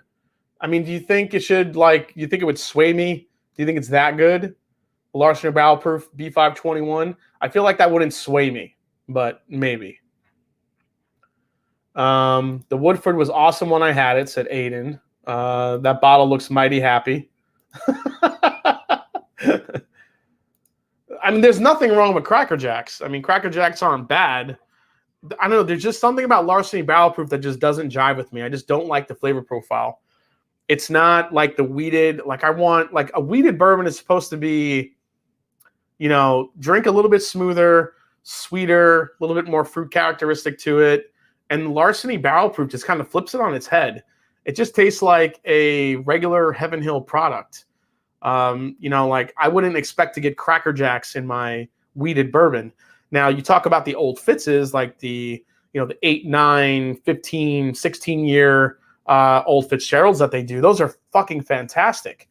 You know, and I just feel like maybe the wheated bourbons from Heaven Hill, I've concluded that the wheated bourbons from Heaven Hill just need time to age in order to get really good. I just feel like at a younger age, it just doesn't do well. Patrick Fulmer, warning, dated reference. What's this? The Whiskey Gong Show? Yeah, it's the Whiskey Gong Show, buddy. All right. We're going back to the Woodford. Now, this is the thing about the Woodford, and I said this in my review, so let me do a quick recap. Woodford Reserve batch proof. So this is the highest proof they ever released, which was 128.3. So that's the proof of the newest batch for 2021. They don't tell you how old it is. Elijah Craig barrel proof, they tell you it's 12 years old.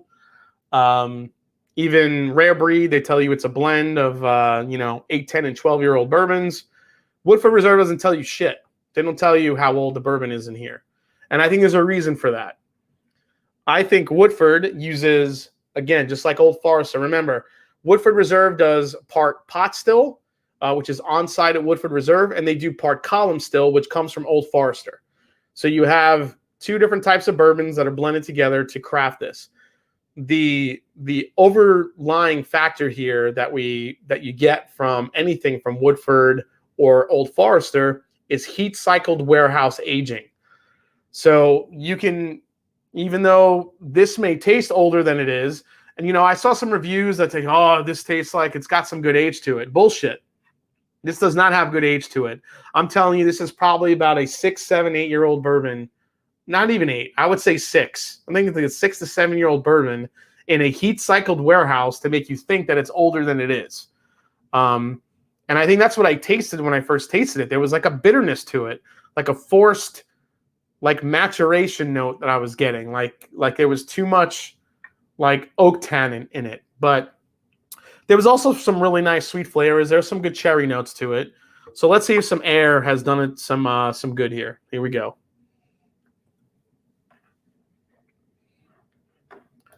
Woodford Reserve doesn't tell you shit. Next t-shirt.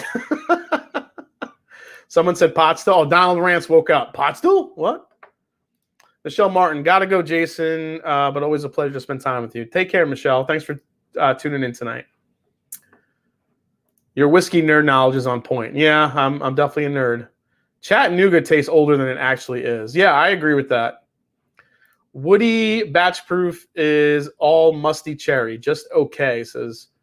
I didn't get bitter off my sample. Okay, well, let's see what some air did to it. Let's see what it did here. Now, I didn't say anything bad about the nose. I thought this had a nice nose.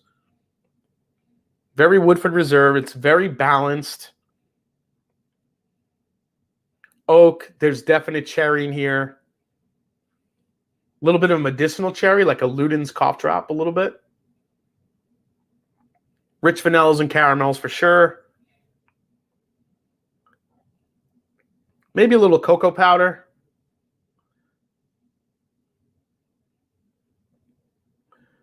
Rich caramels, but mostly just a very. It smells like Woodford Reserve, like what you would expect. Just a very well balanced bourbon. Probably a little bit more cherry in here than you would get in a normal Woodford. All right, let's see if it got better on the palate, because that's what I'm worried about. Here we go. Cheers.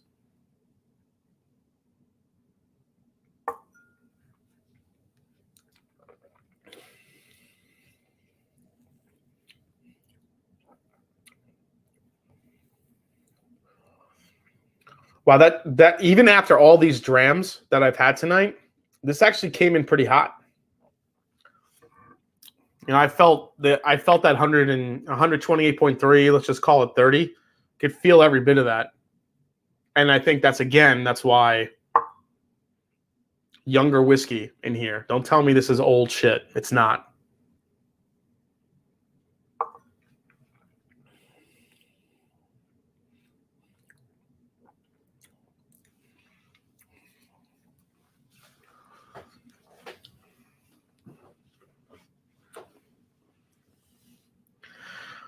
Man, this doesn't get good until like the very, very, very end. It's got a beautiful sweet finish to it. But I'm still not a fan of the palate.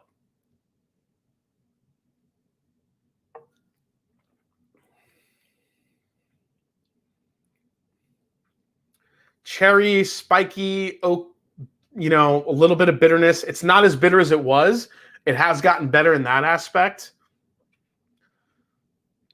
But to me, for this, there's not enough flavor in this. There's not enough standout flavors to warrant paying the $130 that they're asking for this bottle. I'm sorry, just not. I don't care what anyone says. Is it good? Yeah, standing alone, it's a good bourbon. People would love this because of the high proof, good flavors. But honestly,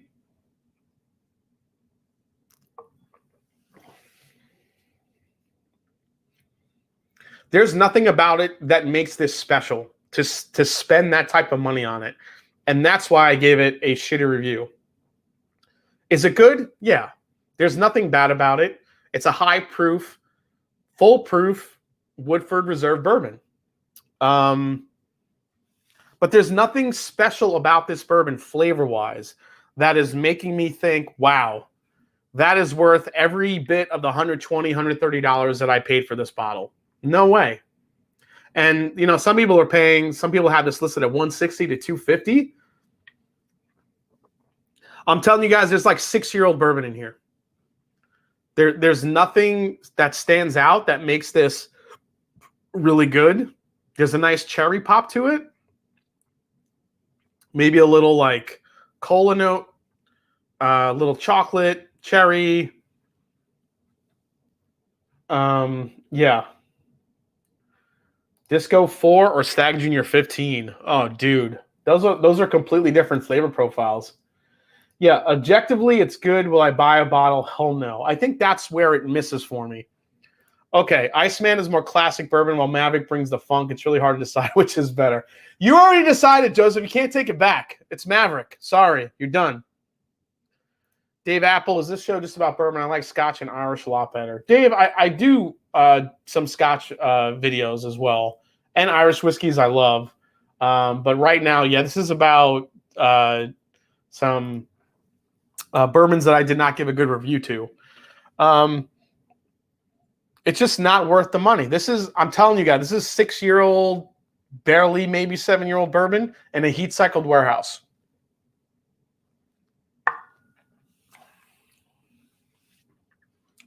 Nope.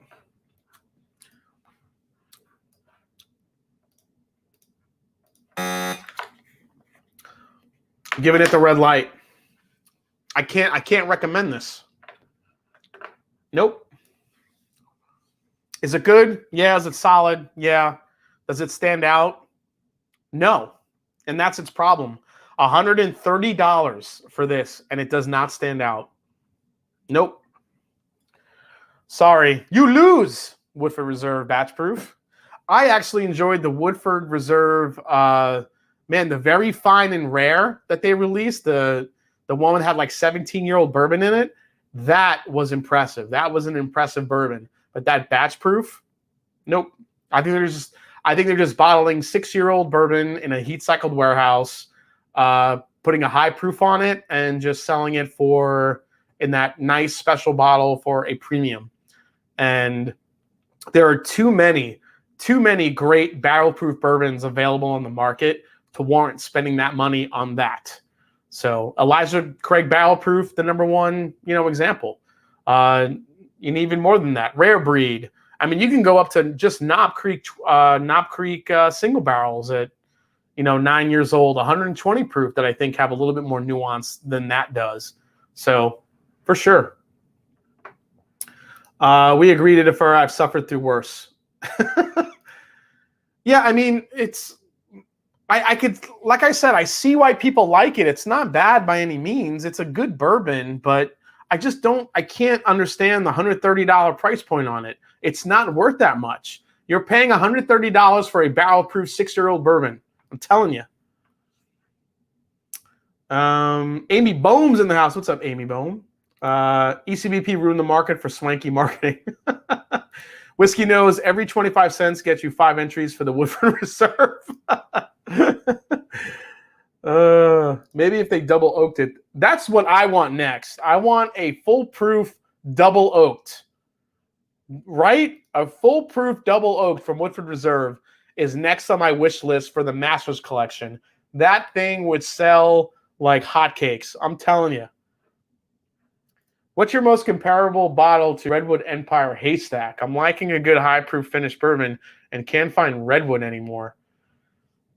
That's hard, man. That port finish, a 12-year-old MGP port finish, there's not a lot of that on the market, man. Unless Bardstown Bourbon Company comes out with one, you're hard pressed to find anything close to that. Honestly. The only thing I can think of is Foregate. Foregate, they put ultra-aged bourbon. They'll put it in a port cask, in a rum cask, and all that stuff. That's the only thing I can think of that's comparable. Yeah, Chattanooga that did a great port finish. That's delicious, but it's younger bourbon. It's not the 12-year-old MGP you're going to find from Haystack Needle, from Redwood Empire, unfortunately. All right, so Bull Run has high proof light whiskeys that are really good. Absolutely. BBC, The Prisoner, if you like Dickel. Yeah, Bardstown Bourbon Company, I don't think they've done a straight port. They've done a full-on sherry. They've done the Armagnac. They've done a French oak. They've done the Cabernet. I don't know if they've done a straight port finish. That would probably be the closest you could get. Yeah, Cigar Blend might be the closest you can get. That's a good call out, Keith. Even though Cigar Blend is a mix of Armagnac, sherry, and port, I still think the flavors in that, but it depends on the batch too. Cigar blends, depending on the batch you have, really, really have a big difference from batch to batch. So you just can't say this will be like this. Some are sweeter than others. Some are more savory than others. It just depends on the batch. Woodford Reserve Barrelproof Double Oak, the money they'd make if they produce enough. I totally agree. It would be ridiculous. Hell yeah on the BP Double Oaked. Woodford Reserve, if anyone that works at Woodford Reserve is watching, this is what we want. We want Woodford Reserve Barrelproof Double Oaked. Make it happen, Captain. Just saying. Let's do it. Belmead. Do they do a Belmead does a sherry? They do a cognac. They do Belmead and they do a sherry, cognac, and Madeira. They don't do a port. Have they done a port special? They did a special release sherry, a brandy, the honey cask. If they've had a port one, I've never seen that one. Belmead Bonded. Four Gates. Yeah, see the Isaac Bowman. So that's a good call out. Beyond Neon. that's a good call out, but that's a lot younger whiskey that's in the haystack needle. All right, so I'm gonna go back to the Bardstown Discovery 5. Let's see if it's gotten a little bit better here. Is it up here or is it over there? Let me go grab it, guys, real quick. I'm gonna go back to it. Let's see.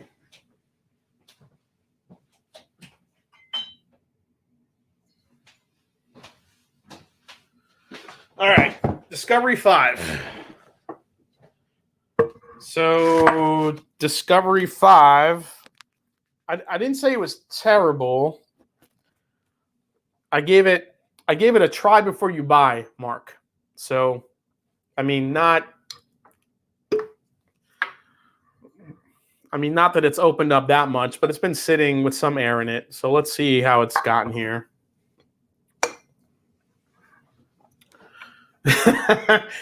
Don't fall, guys. What you mean? Do you mean like this?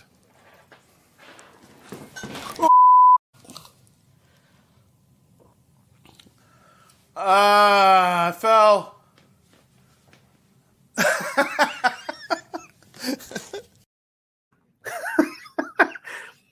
Thank God I haven't fallen quite yet.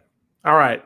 Let's go back to the Bardstown Bourbon Company Discovery 5. Now, remember, this has a 13-year, let's see, 13-year, 31% of the blend is 31%. 31% of the blend is 13-year Barton. So it has that 18% rye mash bill. 25% of the blend is 17-year-old Dickel. 25% of the blend is 7-year Heaven Hill. 19% of the blend is 6-year Jim Beam. So you have Beam, Heaven Hill, Barton, and Dickel on this blend. And the only reason why I know that is just because of the mash bills. You guys know I'm a nerd, I'm a dork, and I kind of study mash bills, and that's basically what I know from the mash bills. So that's what's in here. I can watch Jason fall over that ECB video a million times. Tim M. Discover. Oh, dude, this dude, Krill Numov, has a New York Ranger logo. Respect. I love the Rangers. Is this Discovery 5? Yes, Eric. This is Discovery 5. My man has a PhD in mash billology. Is that a thing? Oh, ADHD Whiskey says that's not Beam. It's not Beam. Well, he would know. So it's not Beam. So that 13 years not Beam?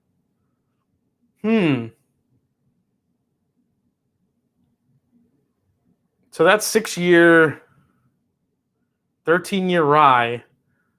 Supposedly Beam uses that rye content. So what is that then, ADHD? I'll talk to you offline, buddy. If you can't say it, you can't say it. But let's go back to the Bardstown Discovery 5 and see what we got here. So the one thing that is coming out more with some airtime is a little bit more of the Dickel.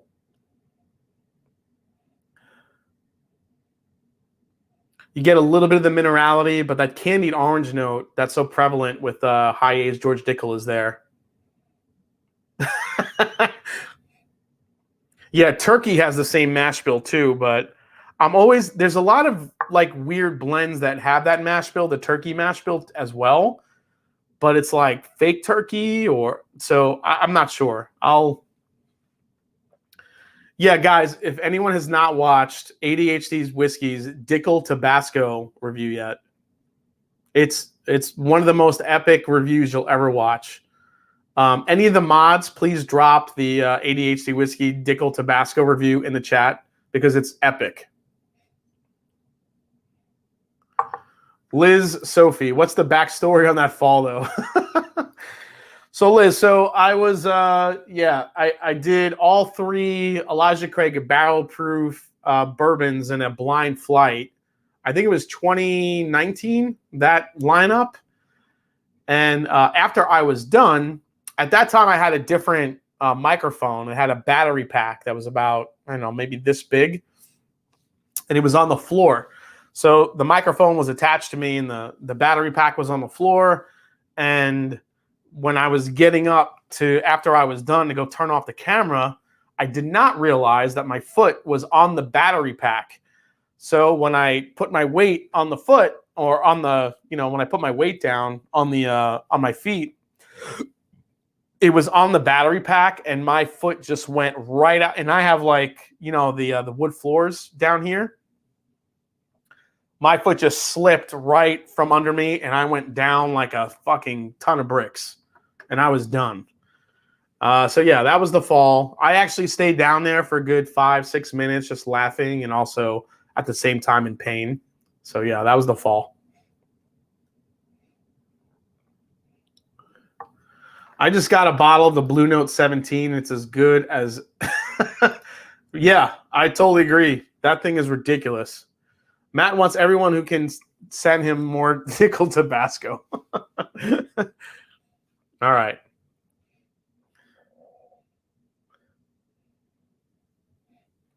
So the little bit of Dickel minerality is there, but I think there's enough of the mash bills there that actually make it, a really nice balanced nose. I get a lot of the candied orange, some cherry. I get like that cherry funnel cake. There's a little bit of like a smokiness to it that I absolutely love. The nose on this is what I had such high hopes from the nose. Just so sweet. It's like funnel cake with vanilla icing with like cherries in it. And a little bit of candied orange too. Powdered sugar. Damn. The nose on this is incredible. All right.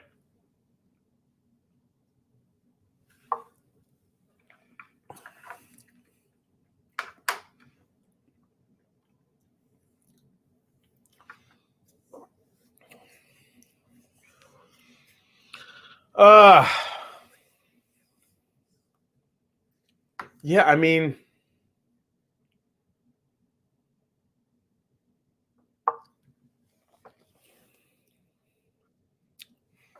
oh, God.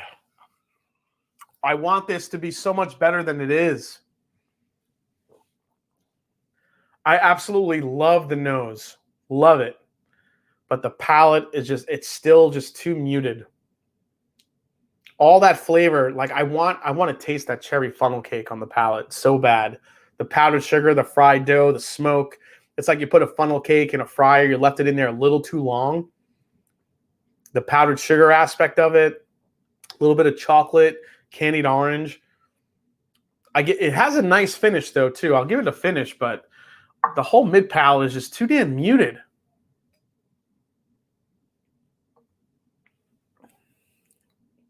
It just whips by your palate, unfortunately. Shit. I think there's a good aspect of people that would like this, but for me, coming off the other discoveries, I can't. It just doesn't do it for me, unfortunately. I just wish there was more to it. The nose and the finish, I think, are interesting enough that I could drink this. But for the price, for $130, you want.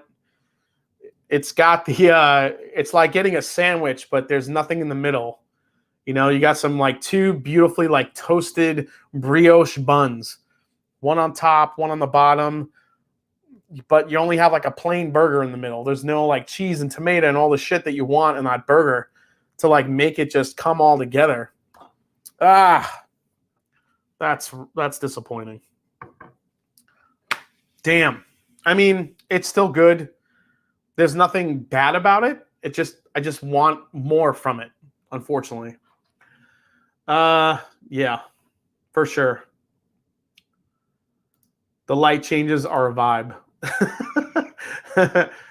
For the money, it drinks like a 40-45 proof Michter's American with an amazing smell. Yeah, I mean, I could see that.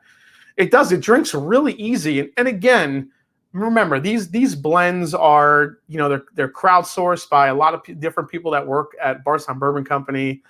And maybe this is what they were going for. Maybe they were going for a little bit of a smoother experience. And sometimes that 17-year, will do that. It'll smooth out the rough edges. But I just want the flavor on the nose to match the palate, and unfortunately just doesn't. Great analogy. Yeah, I'm just saying.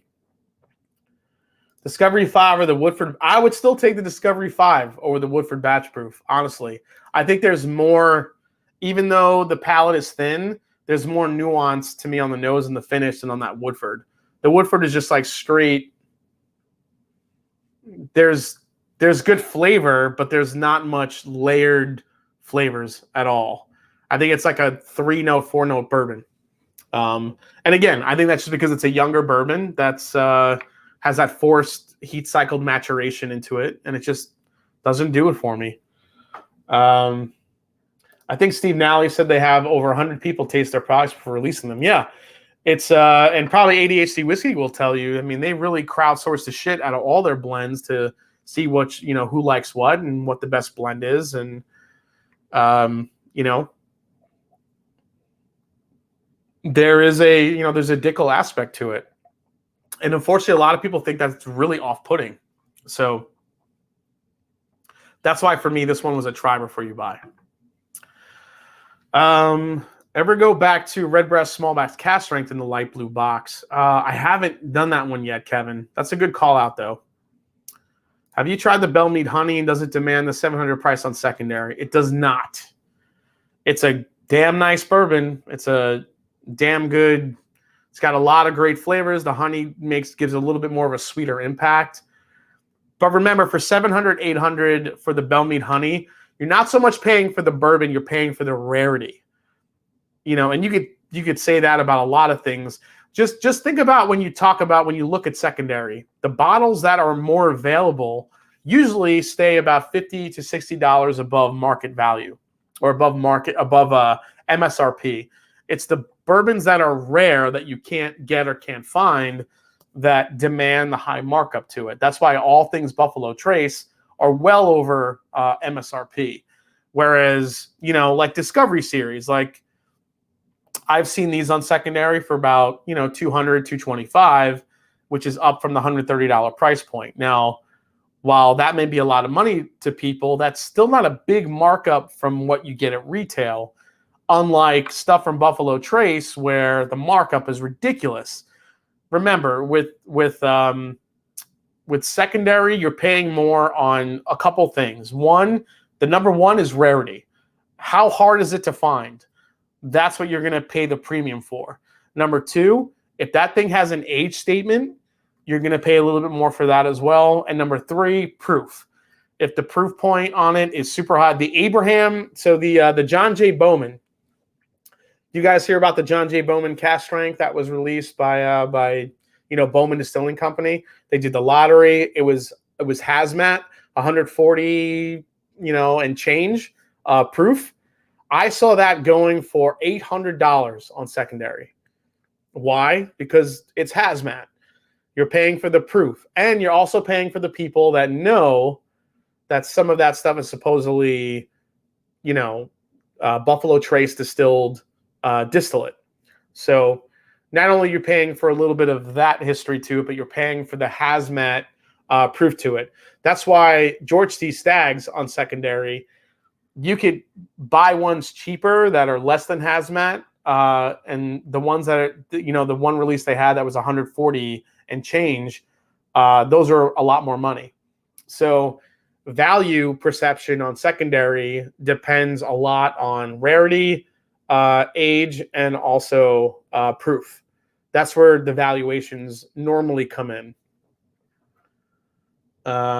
Okay. Let's see. If you like Flintstone vitamins, you'll love Dickel. Yeah, but I mean, it really depends, though, on the amount that's like the Blue Note 17. There's not a lot of Dickel, like, minerality to it. It's extremely buttery. So I think it just depends on what they're doing with, or what barrels they're picking, honestly. The only whiskey I've ever felt worth more than 200 is Whistle Pig Magellan. Unique, fantastic. Whistle Pig, to me, I can't with Whistle Pig. You're paying a premium for Canadian Alberta rye. And while I know that stuff can be good, especially at cask strength, they're putting it in a unique finish. I get that part of it. I still feel like it's super upcharged, especially the Boss Hogs. they're charging you $500 for. It's ridiculous. Let's see here. What's worse, $200 for blends or $1K for GTS? Oh my God, Ken, that's a crazy question. Oh my God, I haven't seen a GTS for 1,000. Are they going that high? Maybe the hazmat is. This may surprise you, but $200 for Blanton's really fucking pisses me off. I think that might be worse. At least GTS, if I'm I know when I'm buying that, even if I'm willing to put the $1,000 down, I know I'm getting a fucking good bourbon. Blends, I'm paying $200 for some single barrel that might be shit. Nope.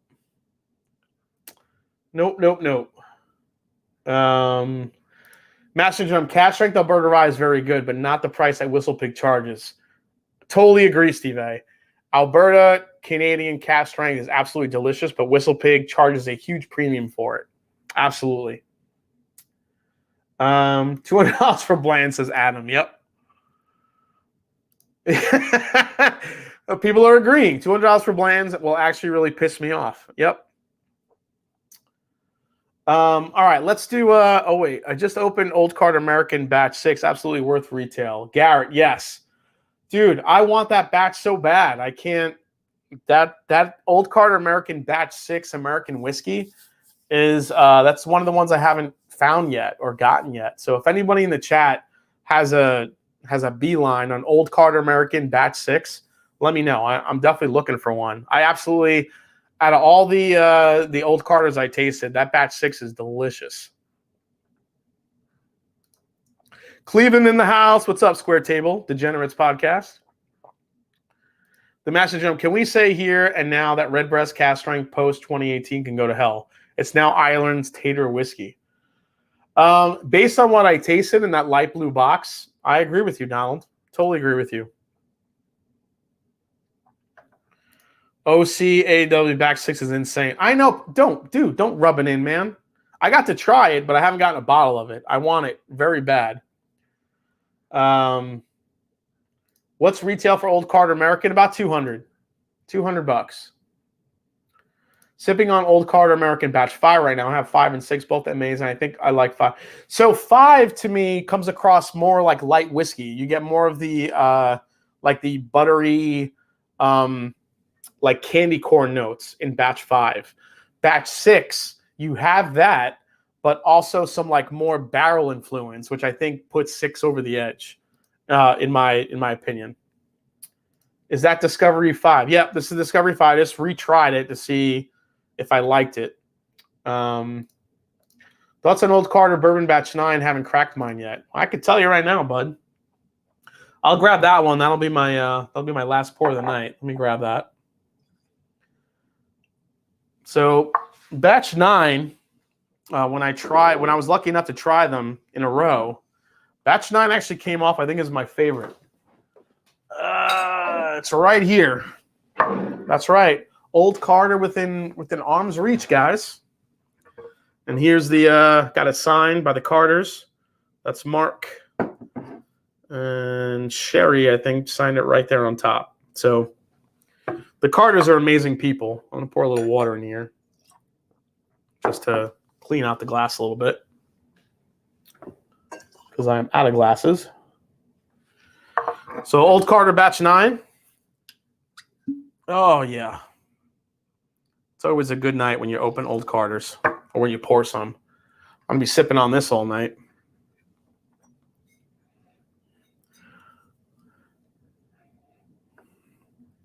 So the Old Carter Batch 9, this is the nose that I love from Old Carter. It's got a mix of that sweet candy, but with some of that, kind of like the Woodinville Maverick. It's light and dark at the same time. There's like barbecued apricots. I never say that shit right. But like covered in chocolate. It's got like this dark and light fruit note to it. A ton of candy. This is a fat kid whiskey, for sure. It's like Willy Wonka. Like Willy Wonka made a bourbon. This is one of them. Kenneth, did you revisit 2020? Oh, actually, yeah. You know what? Let me let that sit out. I think that's my last bottle, actually. Let me do that real quick. Clean that out. So I'm going to revisit. I did have one more bottle here, guys, really quick. This is the Elijah Craig Barrel Proof. This is the 118.2 batch B521. So this is the one that was the lowest proof, I think, ever, in a release. Let's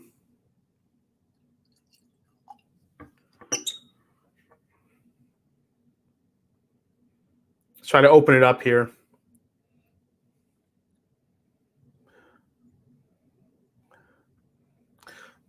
I got to say the nose on this has gotten way better. So the Elijah Craig Barrel Proof B521, only 118.2 proof. I did not recommend this because if you're and remember, with Elijah Craig Barrel Proof, you're coming off B and C of last year, which were absolute hitters. The A121 was okay. It was definitely a good, barrel proof option. But let's see here. The nose has gotten better. It's gotten a lot sweeter. You get all those Heaven Hill. It has a little bit of a butterscotchy feel to it on the nose.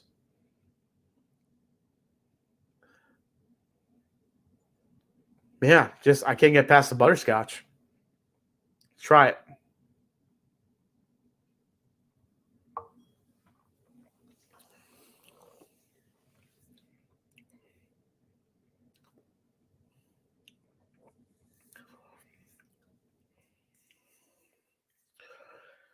You know what?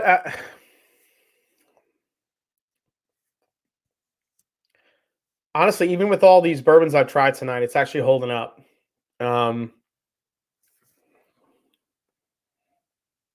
Whiskey nose. Yes, I am getting a marshmallow note for sure.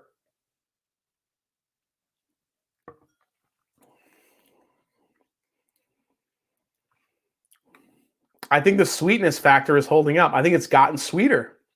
It really has. It's gotten, when I first opened it, it was a little bit just kind of like the Discovery is just muted. And I wasn't getting it, but this is over time as this opened up, it's gotten really nice. I wouldn't say it's a B520 or a C920 killer, but it's gotten sweeter with some airtime.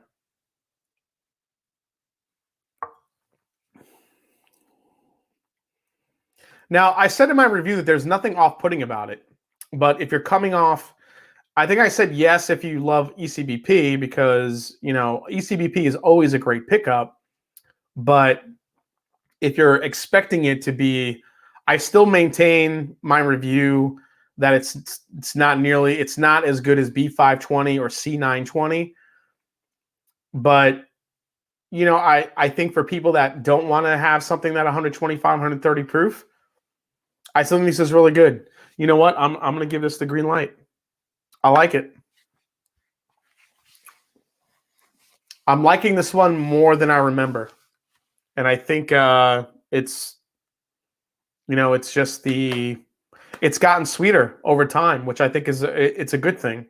I think it's just making it more interesting.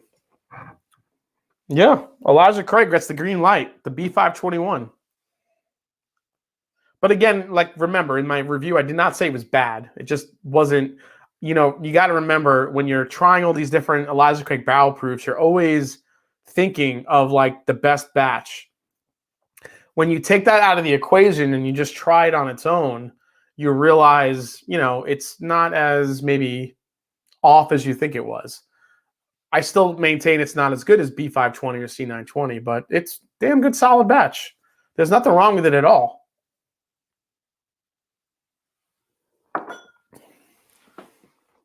It just drinks a lot easier than you would expect from an ECBP.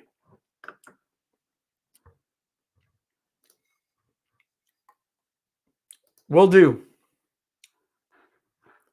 How are you able to provide quality content for 7 whiskey reviews and then pull right off the shelf a new release Old Carter upon request? Unreal. Yes, Old Scratch. C918 is still the best new bottle of Elijah Craig all time. But my favorite Elijah Craig barrel proof of all time is the Pirate bottle. The 139.4 proof. I have a video on that one coming up soon. You'll see why. Get an Old Carter Glen now. Oh, C919 is the best. No, C918 to me was the best one. Yep, C918. And Joseph Brazzers, if he's still watching, that dude I know. What's up, Aaron? Nice to see you, man. Aaron Lerner's in the house. B519. So Old Carter has like this barbecue. Old Carter Batch 9. When you go back to it, it's got like this smoky, sweet, fruity, like chocolatey nose to it. Almost like a little hint of an espresso bean. Dude. I love the nose on Batch 9. Let's go to the palate, guys. Last dram of the night. Cheers.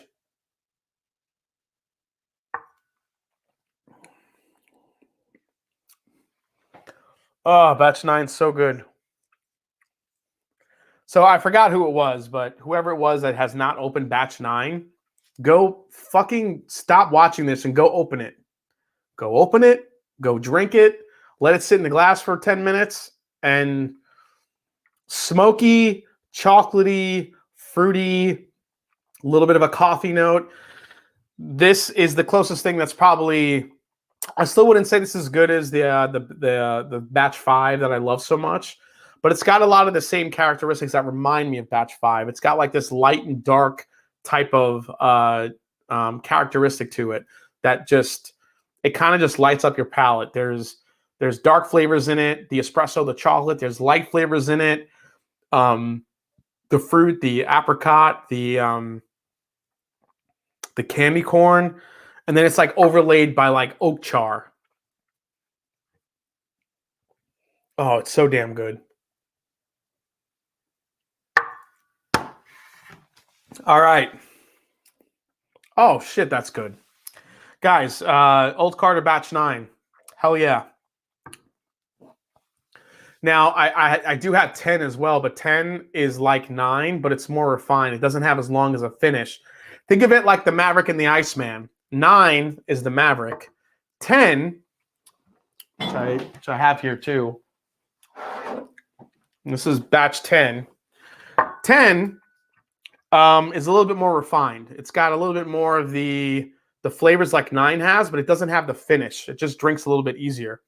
So, yeah, it's awesome, man. I love Old Carters. I think 10 is a little bit more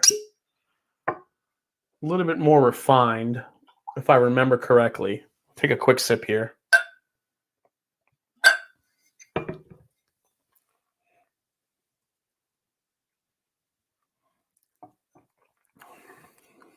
Yeah, totally.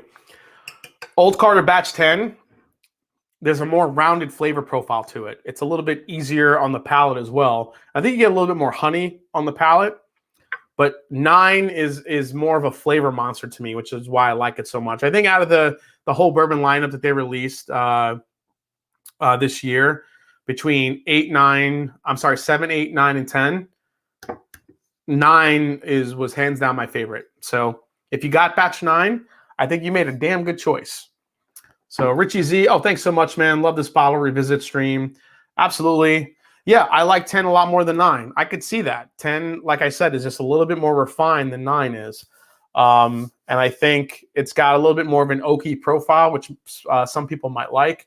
I just love the flavors in 9. I think it just matches my flavor profile. It has the finish. It's got the flavor punch. It's awesome. Great effort tonight. Thanks again. Absolutely.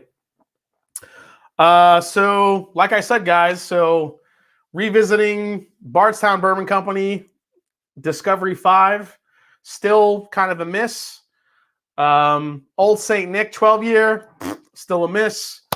Blade and Bow, I kind of went back to a thumbs up on that one, even though I would like to see that one a little cheaper. Elijah Craig Toasted, halfway down the bottle. I did like it. Larceny Barrel Proof, still a no for me on that one. And Woodford Reserve Batch Proof, still a no for me on that one. So had a fun time revisiting some bottles tonight. Thank you all so much for the super chats. Thanks for hanging out tonight.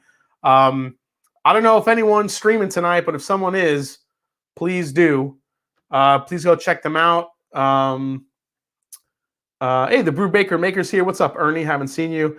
I really enjoyed tonight and revisiting the stream again. One more time, I will drop the keg and bottle in the chat. If you guys are interested in the Iceman and the Maverick, we have a few bottles left. Go grab them.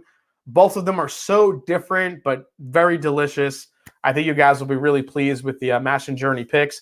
Tune in tomorrow night. We're going to be right here again, and we're going to be picking two peerless picks, a rye and a bourbon. We got Will Henderson. We got Joseph Brazo. We got the Davilars coming in and helping out and picking these peerless picks. So hopefully you guys will tune into that, and I'll see you tomorrow night. And as I always say, it's not about the whiskey. It's the people you share with. Thanks for all the super chats. Thanks for hanging out tonight.